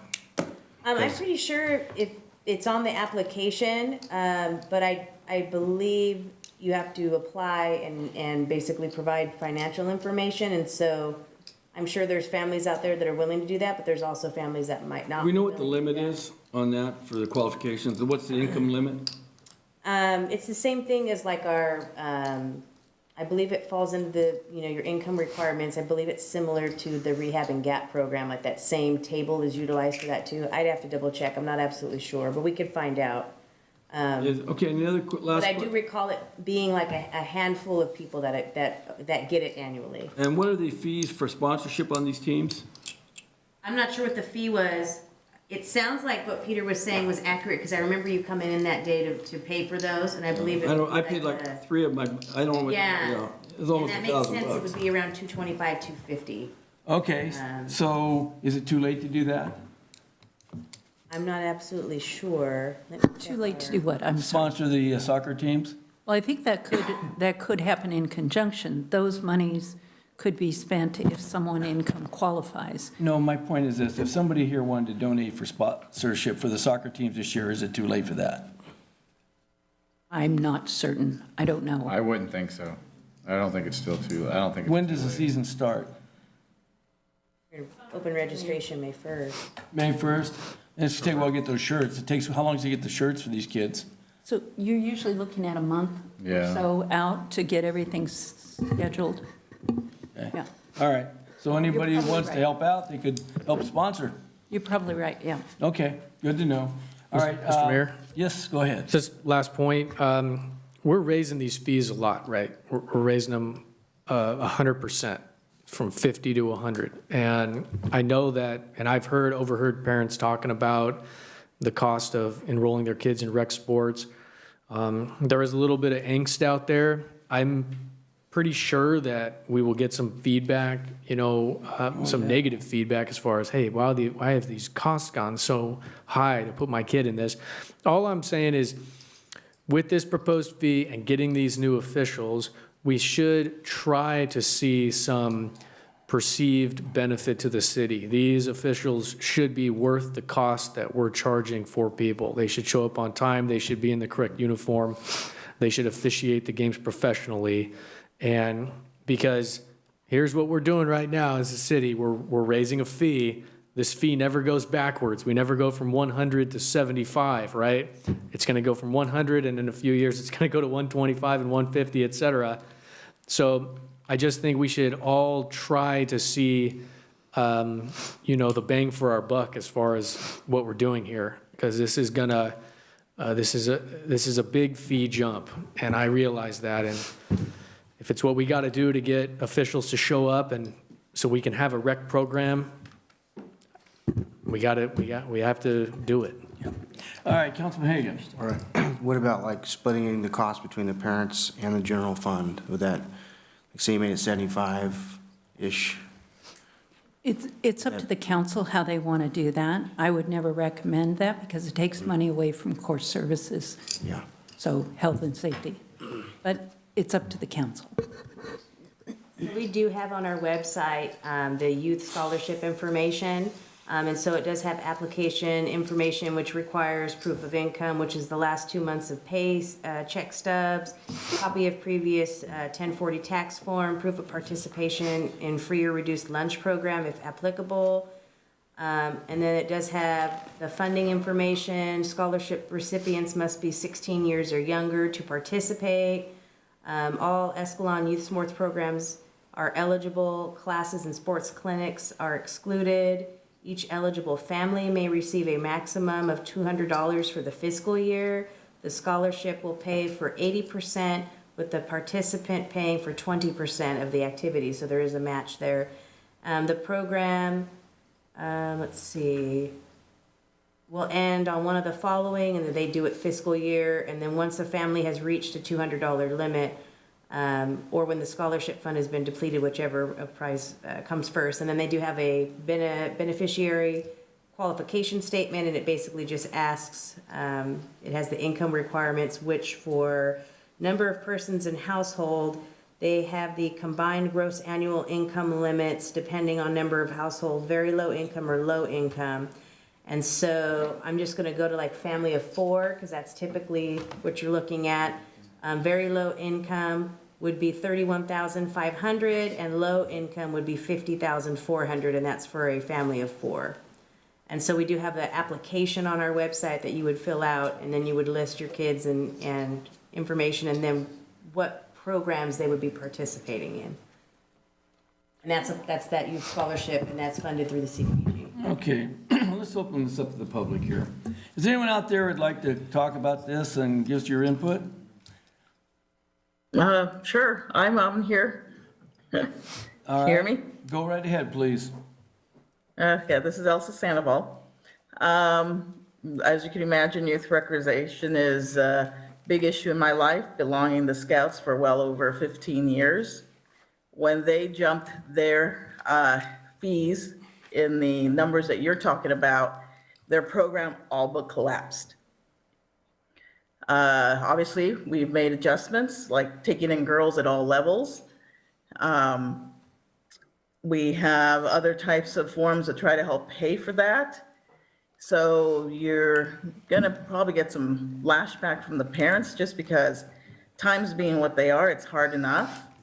And now you're asking them to take on a massive increase.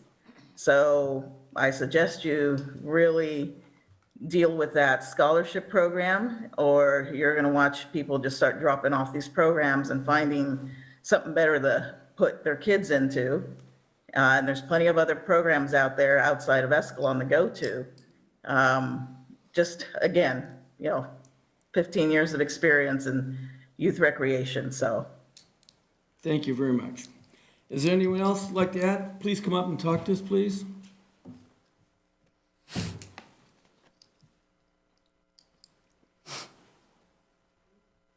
Barry Hill. I raised 5 children. And there is no way, even with, I wouldn't have qualified for the scholarship because my husband at the time made really good money, but raising 5 children, there's no way I would be able to do this or any of this, which is sad because we're a small community. I once told somebody that I lived in Mayberry, and I think Mayberry would come together and tell their citizens, we've got this program, but we're not going to be able to do it. We'd like to do it for our kids. Can you all step in and help out? And I think maybe before we raise fees like this, and as Elsa said, you're going to have people just flat out not participate. They might start neighborhood soccer, kids get out in the middle of the street. Of course, we used to do that. That was fun. I would just suggest that maybe you put it in the newsletter, you put it on the Facebook, you put it on everywhere you can to say, we love our kids. We don't really want to raise your fees. Things are really hard right now. Prices on everything are going up because of, I won't go there. So we would like to make this happen. Are any of you retired folks, coming out? And then put in rules of civility like you did here at the games and say, if you want to start cussing out or things, you're going to be ejected. Not your kid, you. And if you don't, let's be a community. Let's be better than Mayberry. Let's be Escalon. Thank you. Anyone else? Anyone online, on the phones? The only thing I'm a little disappointed is we did. We're going to close the public hearing. Sorry? Mr. Mayor, this is Sean Stroman again. Okay. Yes, go ahead, Sean. I don't know how the public or the council feel about this, but if the concern is that people don't show up, what if we recruited volunteers and gave them an education on what the rules are and try to seek volunteers that way, as opposed to just paying somebody to do it? I mean, my son doesn't play soccer, but if I knew that there was a need for soccer referees and the city was offering a training class so that I could better understand the rules of soccer, of course I would do it. Because, I think raising the fees, while it is a necessary evil, I think it's going to turn a lot of people away. Those are just my thoughts. Okay, thank you. The thing I was going to say was this. I wish this could have come to us a little sooner than now or not, because it makes it real hard, you know, it's a tough decision. And I would like to have a little more feedback from the community than just tonight, you gotta pass it or not pass it. So, and that's the only problem I got with all this. I know these situations happen, I know they gotta be dealt with, but I just would have felt a lot more comfortable if it had been to us maybe 30 days ago, so we could have milled around and got some feedback from people. Now we're here, we gotta make a decision, and it's uncomfortable, to be honest with you. Mr. Mayor, may I ask a question? Just a minute, guys. So anyway, I understand completely how this is gonna affect a lot of people. There's gonna be a lot of people say, you know, wow, we're done. We can't do this. And that's gonna be sad. I know that this town has made a lot of accommodations for things that most communities won't do. We've always prided ourselves on the quality of life we have here in Escalon, and that we've always subsidized certain things, like the community center and like recreation. So I don't know, it's really tough. So what do you got, who was it you, Peter, you came up here? Yeah, I had Go a ahead. couple of rounds. Yep. So to Mrs. Hill's point about Escalon being Mayberry, I've heard that a number of times over the years, but I would make a response saying Escalon is not Mayberry. And we live in a state, costs are exorbitant, the cost of living is going up. This is a town that is slowly, and everybody sees it, but it's being gentrified. And whether we like it or not, people that have higher incomes that live outside the town are moving in. Whether or not we want Bay Area people here, they are moving in. They are buying the homes that go for sale for $650,000 that 20 years ago went for $180,000. I'm speaking for experience and personal knowledge on that point. If we raise prices like this, what it does is it prices certain people out. They go, this cost used to be 50 and I was willing to pay it, now it's 100, I'm not. What are the results of that? Well, you get less kids in that program. So what are the results of that? Well, some people are upset, but those kids that go in that program and their parents make enough or are willing to pay that money, now they have less participants, they have maybe more personal attention. This is just basic economics. When you raise prices on things, people that can't afford it will pay for it. Escalon is a high-income community, and that's the kind of community I want. I don't want us to always having to be shell out, subsidize this, or scholarships for this. If you can afford to put your kid in a program that is a well-run, well-organized program, and they get good uniforms, good instruction, good officiating, that's the kind of community we want to be in. We want to strive for that. This is a big increase. I do believe that our costs are lower than they need to be. And I can see that from personal experience where we can't get officials or referees or umpires for these games. We're going to have to pay more. We're going to have to ask the parents to pay more. The parents in this community, the people in this community, a lot of people that I interact with and I know, they are high-income people. We're not middle, low income. This community is high to middle. That's the way we're moving. People are moving into this community that make a lot of money elsewhere, and they want to live here. I don't look at this necessarily as a bad thing, that we have the lowest prices everywhere for rec programs. Okay, Vice Mayor. Yeah, after listening to all this, I'm wondering if maybe I just want to bounce off what Councilmember Hagan suggested, and that's it. Basically, you split the difference for this year because we are short on time. It is going to be a big impact, and I think Councilmember Crum asked some very good questions a while ago.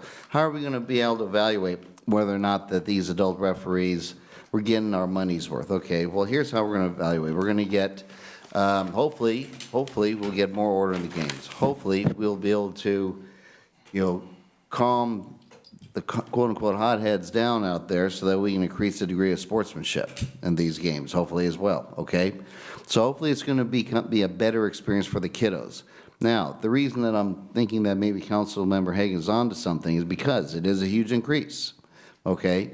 So we also want to try to seek that balance to capture as many kids as possible that can still participate in the program. And I'm wondering if that balance is, at least for this year, again, I'm not a fan of taking any money out of the general fund, but that would be obviously the consequence of doing it this year.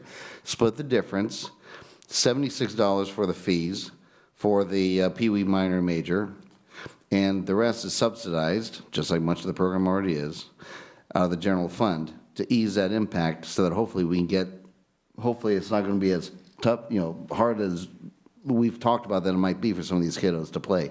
I think that might be the decent compromise in this situation.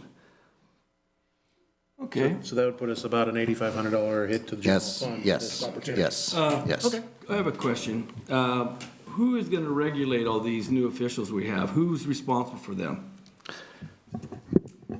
Staff? The city would hire them through a firm, and that firm would monitor them, right? So the firm is going to monitor the new. They're not our The employees. new, There's no oversight. yeah, I get it. We have oversight from this firm, and they will be able to evaluate them at the end of the year, but we won't, they will. Is that the idea? Yeah, they I would think we follow should the have rules. somebody Yeah. within our own organization not modify, but monitor them as well to get both sides of the picture there. I mean, companies that have those situations are gonna be less critical of their help probably than we would be. So I would like to see that if we end up doing something like this, that we have half of our evaluation done internally here. I think a lot of it too would be good feedback if we end up doing this, is you get the feedback from the head coaches that are witnessing these umpires that are out there. And keep in mind, going through this, if we do this, going to the other organization, if Tim is refereeing this game and we don't like him, Tim's out. Then we get Bob in next time. It's not, and we're not having to find that person.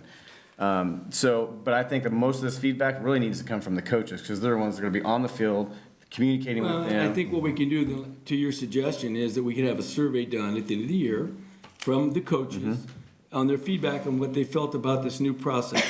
That's not a bad idea. Mayor Alves? Yes, sir, Yeah, go ahead. that's actually the system that we've been under for baseball ever since my kids were little. We'd work with a group and commenting those guys, they get the referees out for us, and so that's how and we have done that before. There have And I been can almost referees that guarantee you, get once this this guy out of gets here. out there, those refs are gonna wanna come here. Yeah. They're not gonna want to go to Modesto, they're not gonna wanna go, those referees and umpires are gonna be fighting to come to Escalon. Okay, well, it leaves us where now? I guess to the point we have to make a vote, or we have to make some sort of a motion. So I have a. Just a minute, please. Excuse me, can I make a comment? You may.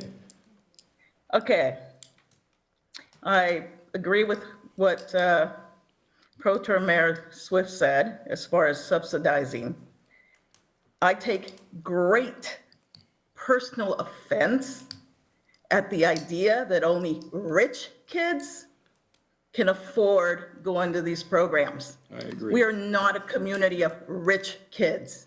In case you have not looked closer to the composition of Escalon, there's a lot of brown kids out there too, who will be pushed out of these programs. Yep. The whole, I want Escalon to be a higher income, well, that sounds nice, but that's not what it is. We still have Collegeville and Farmington and all of these other kids. I do not like the way that comment was meant. Maybe you didn't mean it that way, but it sure sounded that way to us brown-skinned people of lower income who are lifelong residents of Escalon and do not want to be pushed out, or my kids pushed out of programs. Just a personal comment. Thank you. Okay, where does this leave us? It leaves us at a point we're gonna have to have some sort of a motion. Oh, excuse me, come up, please. As I'm sitting there. What the I'm hell? going to answer your original question a little bit better. For Recreation Commission, we did have a presentation in our last meeting, and we're not presented with any numbers, so wasn't a ability to give that sort of feedback for us. We knew that this was happening, that it was going to be presented to you today to increase fees. We just didn't know what that looked like, so that's why there couldn't be any feedback given. Okay. The other thing is you're looking at comparative programs between our community and other communities. We, again, have a recreation income issue we have our recreation fund is funded by developer fees, and we are not developing. So, and that's fine, as long as you have a replacement income and we decide to have that discussion of how you're going to replace that income into your recreation fund. And there's some ways that have been discussed, and there's other ways. We just need to talk about those and develop those things. And so that's the bigger picture, is we don't need to take it out of the general fund. If we decide and decide how to do that with the rec fund and get those recreation funds coming in, okay, instead of the developer fees that we have right now and the land that we have right now. That's it right now. Not to mention all of the money, we have no money in it. Everything is earmarked for a future project that, whatever that future project ends up being, it's all there. We have no money left in it to do anything, or we could actually consider taking it out of the rec fund to do the scholarships. That would be able to be considered, but there's no money. It's all earmarked right now. But I do want to say, the coach survey at the end of the year is a great idea for all of our programs to ask our coaches what kind of feedback they have, whether it's with the officials or with the program itself, and that would give us something to work with in the next year and develop. Like I said, the other programs in the area are getting more income into that program for a city, but they're also offering clinics, and like they're offering a whole lot of different things that are going into the high fee that they charge. We're a local, we're just local, we're come play soccer. So it's not apples to apples that we're comparing right now. You're comparing different programs, and they also have different income sources, nonprofit income sources, fundraising income sources. They force their parents to fundraise in other programs. You have to work the snack bar, and you have to sell chocolate, and we don't do that. So just know that we're not comparing one thing to another.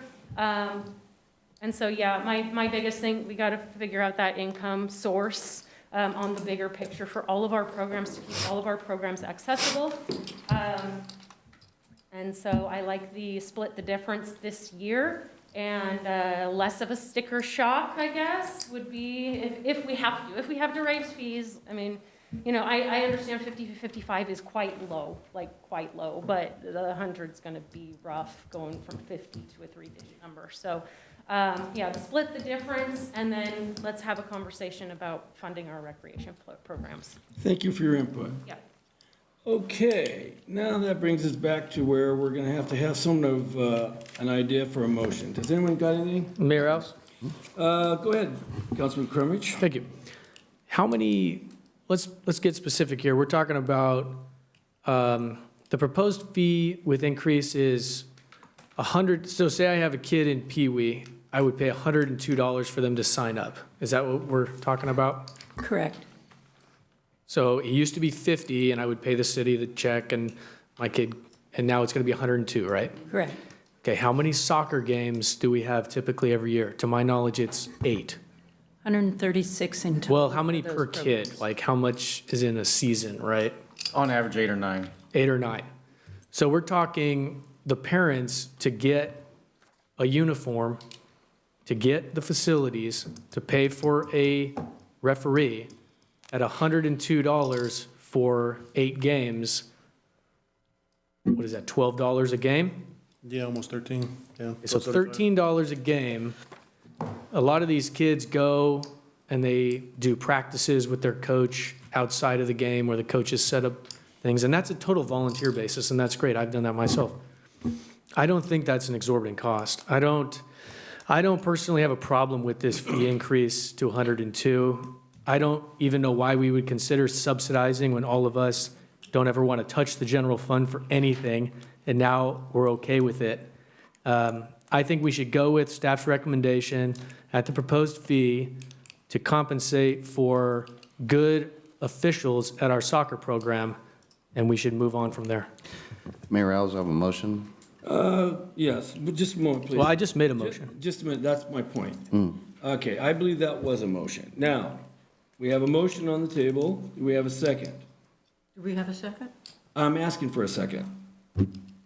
I don't hear a second. So that goes now to Vice Mayor Swift. Go ahead. I move that we apply $8,840 from the general fund to the 2022 City of Escalon soccer season and explore ways to minimize any future fee increases within the soccer program.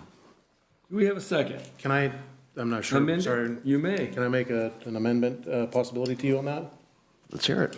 I would like, yes, to the idea of splitting the fees down to the 75 or 80 bucks, whatever it came out to be for the subsidy, but the general fund doesn't subsidize it, it's a loan to the rec department. Because if this doesn't work, the rate increases next year would cover to pay that back, and we wouldn't technically take a hit to the general fund. If we made it a loan from the general fund, to the rec fund to cover I that. think it does come out of the general fund.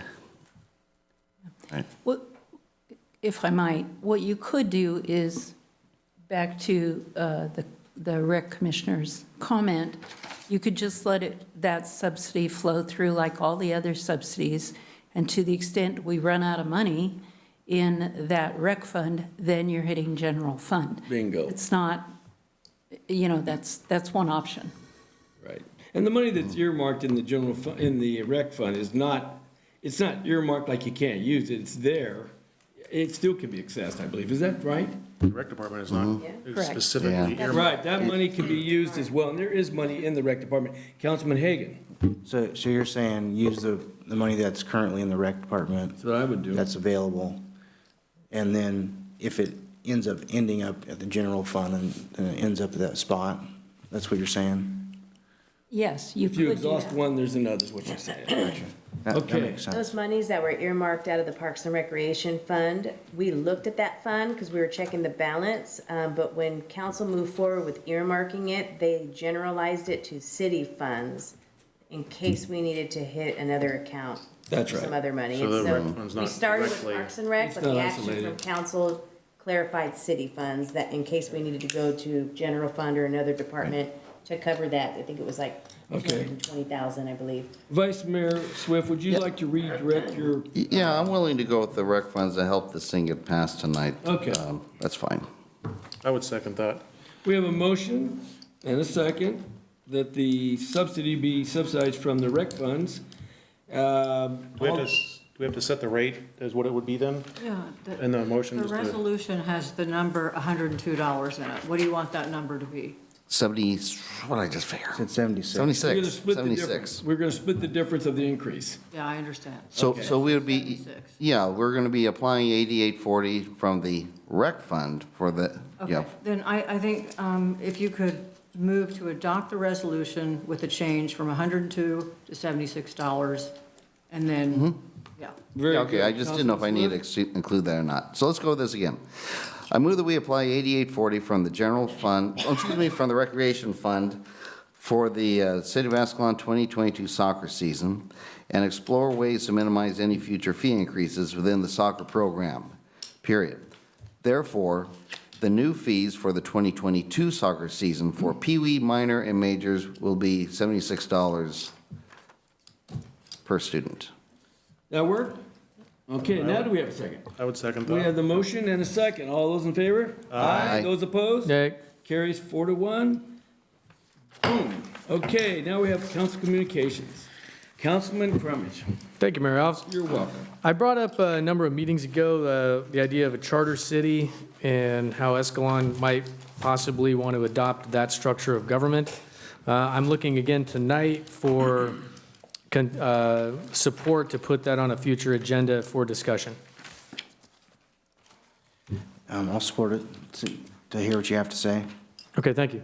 We have a motion, and we have two individuals asking for a item on the agenda. We're good with that? That's your current policy. There you go, just letting you know. All right, very good. Thank you. Thank you, You're welcome. Councilman It Hagan. would be like a presentation on the pros and cons of charter city. The process. It would And the have to process, go to the yeah. voters. Yeah, I think it's just a great idea, something we should consider. Okay. Anything else? Yeah, I do. I do have other things. Thank you.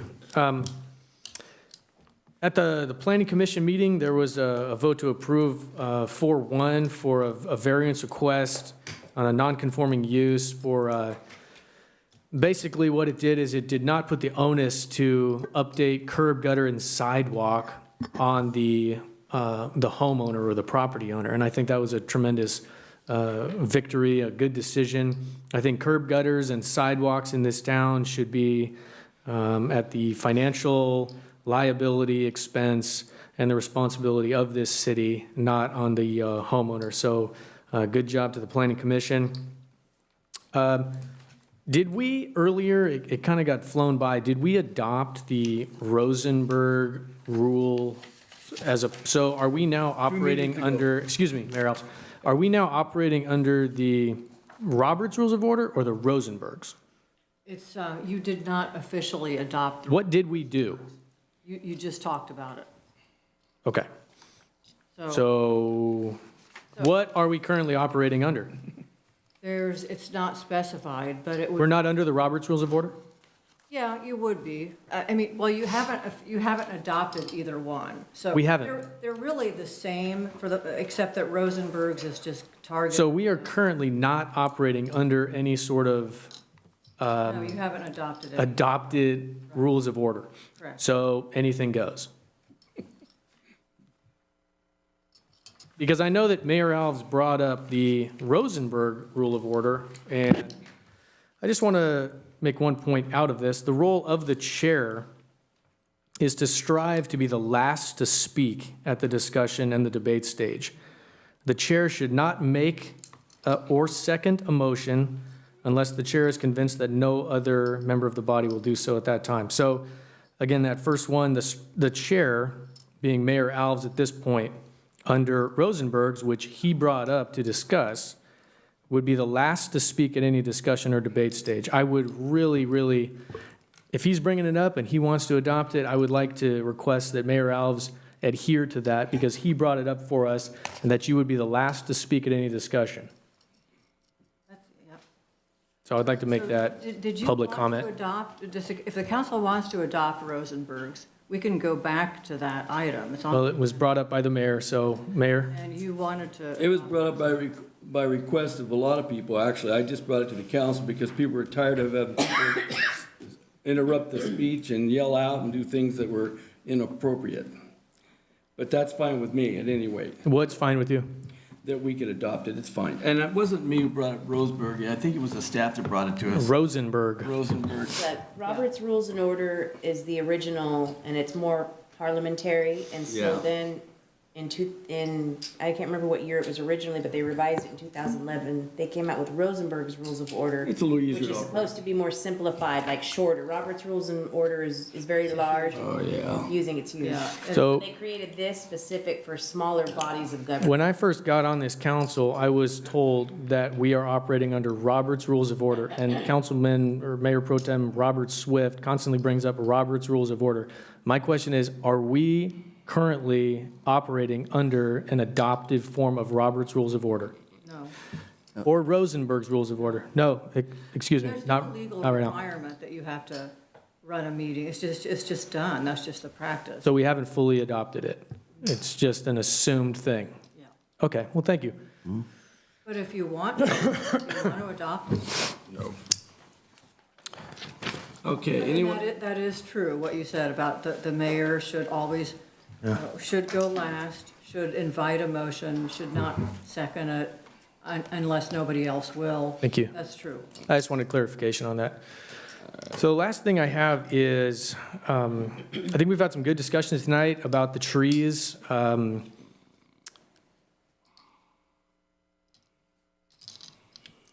you done? On what? Moaning into the microphone? Yeah. go Okay, ahead. thank you. Just rules of order. I think we've had a good discussion about the trees. It's a long time coming. We own 2 orchards that we should not own. They don't benefit the city. They lose money. We should shed them of our responsibility, do something else with them. We have that opportunity with the senior housing. I think we've done a good job of sort of moving that forward. Although tonight, I got to say, it really seems like we're pulling back from that and that something is, trying to stop this senior housing from happening, which is a shame. I'm excited about the rec program. I think we made one step forward. I'm usually not in favor of raising costs on the citizens if we can help it, but in this case, I don't think we can. And if we have to pass that cost on in order to get good officiating for the soccer program. I'm in favor of that. And I just do want to respond to Ms. Sandoval's comment about brown children or about low-income people, if she's still listening. I understand what you're saying, and I apologize if you took my comment that way. That's not what I meant. What I simply wanted to do is state the fact that Escalon is a higher median income community, and the costs of living here are higher than other places. And with that reality come these proposed fee increases. And so I think that's just what I was trying to make. But with that, I am all done. Thank you. Okay, Councilman Higgin. I just wanted to add that the, having better decorum in general has allowed the last couple meetings to flow really well. So I think however we achieve it, it's the right thing to do so we can have productive conversations. Other than that, I felt like the meeting today went really well as far as throwing ideas around back and forth. So I'd like to hopefully see that continue. I think it's a good thing. Councilman Bellinger. I agree with you, Councilman Hagan, wholeheartedly. A good discussion today. Glad we can slightly reduce the cost for the soccer program for at least this year and see where we're at after we evaluate where those referees and officials are at being middle of the season or into the season to determine if that's going to work for us or not. I know it's a struggle for the rec program for all umpires all the way around. It's been a difficult thing probably for a few decades at this point, with less and less participation in that point. Glad that we've got the RFQ out and rolling. Hopefully we get some productive conversations with the developers in that regard, so we can move forward with that. And that's about all I've got for tonight, actually, at this point. Thank you, Vice Mayor Swift. Yeah, a couple things. I mean, I didn't want to hype in or wade into the situation too much, but I believe both Rosenberg, to Councilmember Chronick's point, yeah, both Rosenberg and Robert's rules do talk about, the chair being the last person to speak. You may not, that's almost like a disadvantage because they can't speak as much as you normally could, but both of them address that. Both of them are a little vague as to how to recognize people, but at any rate, the decorum is that, you speak when you're recognized. And I think that's helped the last couple of meetings as well. But yeah, both of them do have those same suggestions about, the chairman. So I hate to say everybody's right, but you're both right. What was I going to suggest? One thing about the snack bar, and I think Ms. Walker brought it up about the snack bar and the parent participation. Years ago, that's what we did. The parents all participated in the snack bar. And I know why the city got away from it, because it began to be like pulling teeth. It took a staff member a lot of time to try to manage that. And so I don't know if there's a parent volunteer out there or somebody who'd want to manage the snack bar to that degree, but that is a moneymaker. And it could really help benefit these programs. I know we have an existing foundation called the Parks Foundation. That, in many towns, that is one of their purposes. That's what they do. They run these programs, they're passionate about these programs, they fundraise for these programs, and again, they help subsidize some of these costs that we're seeing now as a possibility of something to explore. Finally, Love Escalon on April 30th. It looks like it's going to be a good event this year. And I'm looking forward to that, as well as I think the Farmers Market is coming back to town on Main Street. The Chamber has 3 dates that they've already posted on Facebook. I can't remember them off the top of my head. But at any rate, yeah, so those will be a couple good things coming out of the Chamber. And that's all I have. Main Street. Okay. All right. When you talked this evening about the cost of doing your RFQ and that you weren't being compensated for that, isn't that what you said, that we weren't charging for the RFQ? The staff wasn't, or the... Oh, no, it's just, there's no cost except for staff time, like. My understanding. Yeah, no, and we don't charge for that, yeah. Okay, so if it had to be compensated on, why couldn't we have used some of that $900,000 to compensate it? Because that doesn't necessarily result in affordable housing. It's working in that direction. It doesn't meet the language of your ordinance. Really? Well, how about this? What if that money was used to offer tenants in this community, or tenants, people in this community, to improve their properties that were like seniors. Would that be possible? It's, again, that's not affordable. It has to Okay. be affordable. So that's, okay, good enough.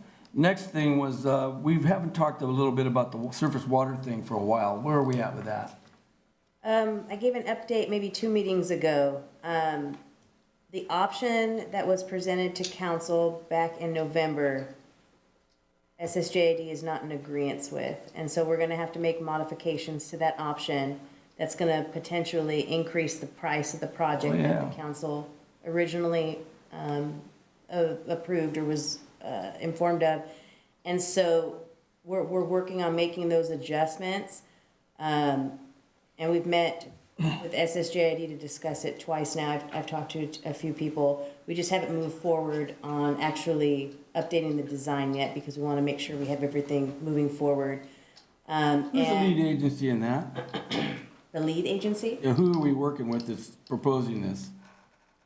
Putting it together, the engineering and all that? Originally, the original design was through PACE, and so that's Andy Comer. Are we still with them? We haven't updated with him yet because we haven't gotten that far yet. Okay. SSJAD's been going through they've changed. They're looking at doing fee increases eventually in the next 12 months, as well as they've made a large payment to the pension liability, and so the costs when we do enter into the group are going to be increased as well.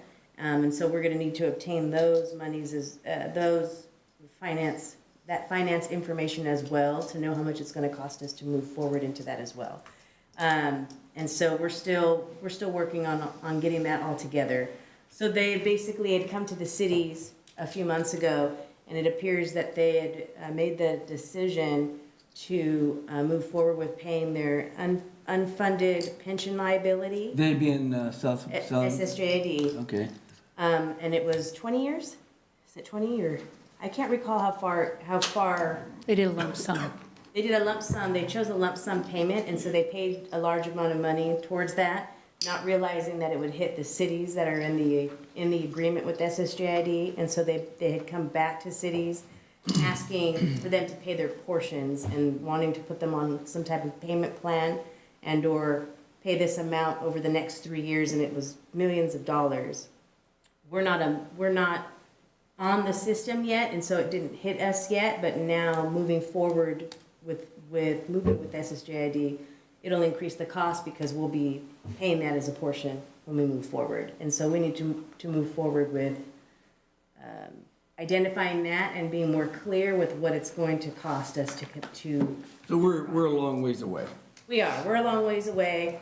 The design, I think at this point, I think option B was the next version, which they appeared to be fine with, but that would increase the project, I want to say about $2 million. Thought that the option we picked was one of theirs. They were not, no. They were options that we had generated for us. And then we brought them to council first to make sure that council was okay with them and moving forward, and you guys had picked the option C. It was like 5 million, I believe. Yeah, and it looks like option C is not an option they're willing to work with, and so. Neither's the 5 million. I'll tell you Option that B right does now. seem like the option they'd be okay with, but I think that is increasing it. I think Okay, at that time, so- $1.5 million, so I would say 2 million now because. Currently, it's gone by. Dominique, do we have an ongoing conversation with them? And We do. I just talked to them today, and I'm in constant contact with them because we have multiple meetings with them. We're partnered with them in the GSA. We're partnered with them in that the member agencies and the Joint Powers Agreement. And so I've talked to their staff a few different times about moving forward with this and just trying to get our ducks in the line to move forward. All right, maybe we can keep us up like on a monthly or meeting every minute. You can give us an update on that. Okay. Please. The other thing is the August 5th and 6th will be the Park Feet this year for those who are interested. The car show we're going to bring back from the Lions Club. It'll be on the 10th of September. So those will be 2 community events we're going to be doing. And hopefully we can raise some more money. We've given a tremendous amount of money from our car show to the graduating seniors. I think, was it, Robert, $500,000? Yeah, over the last like 20 years, yeah, with life, Okay. of course, yeah, a lot of money. Okay, about $500,000. And then the park fee money we use as well for the community is when we can. We don't take any of the money for ourselves. It's all goes back to the community. So if you can come and support it, that'd be great. This evening, we talked a lot of things, and the lady made a comment about being Mayberry, and then we've heard other council members don't agree with that. That's fine. I've always thought Escalon's kind of Mayberry myself. I love it. I love the small town, and I like yeah, we may not do everything by the book or everything, maybe not. But you know what? That's what makes us who we are. And I personally like our town the way it is. I know a lot of people may not, and they're entitled to their opinion. But come election time, that's where you make that decision. So if you like what you have, you vote for those who support it. If you don't, you don't. That's how that works. And I would recommend we keep our town the way it is. I love it the way it is. It's compassionate. Again, we don't do everything by the book, but we do what we do to have a great community. That's why people are breaking down the walls to get in here. It's not because we're a horrible community. Okay, and I think I'll conclude the meeting, and thank you all for coming.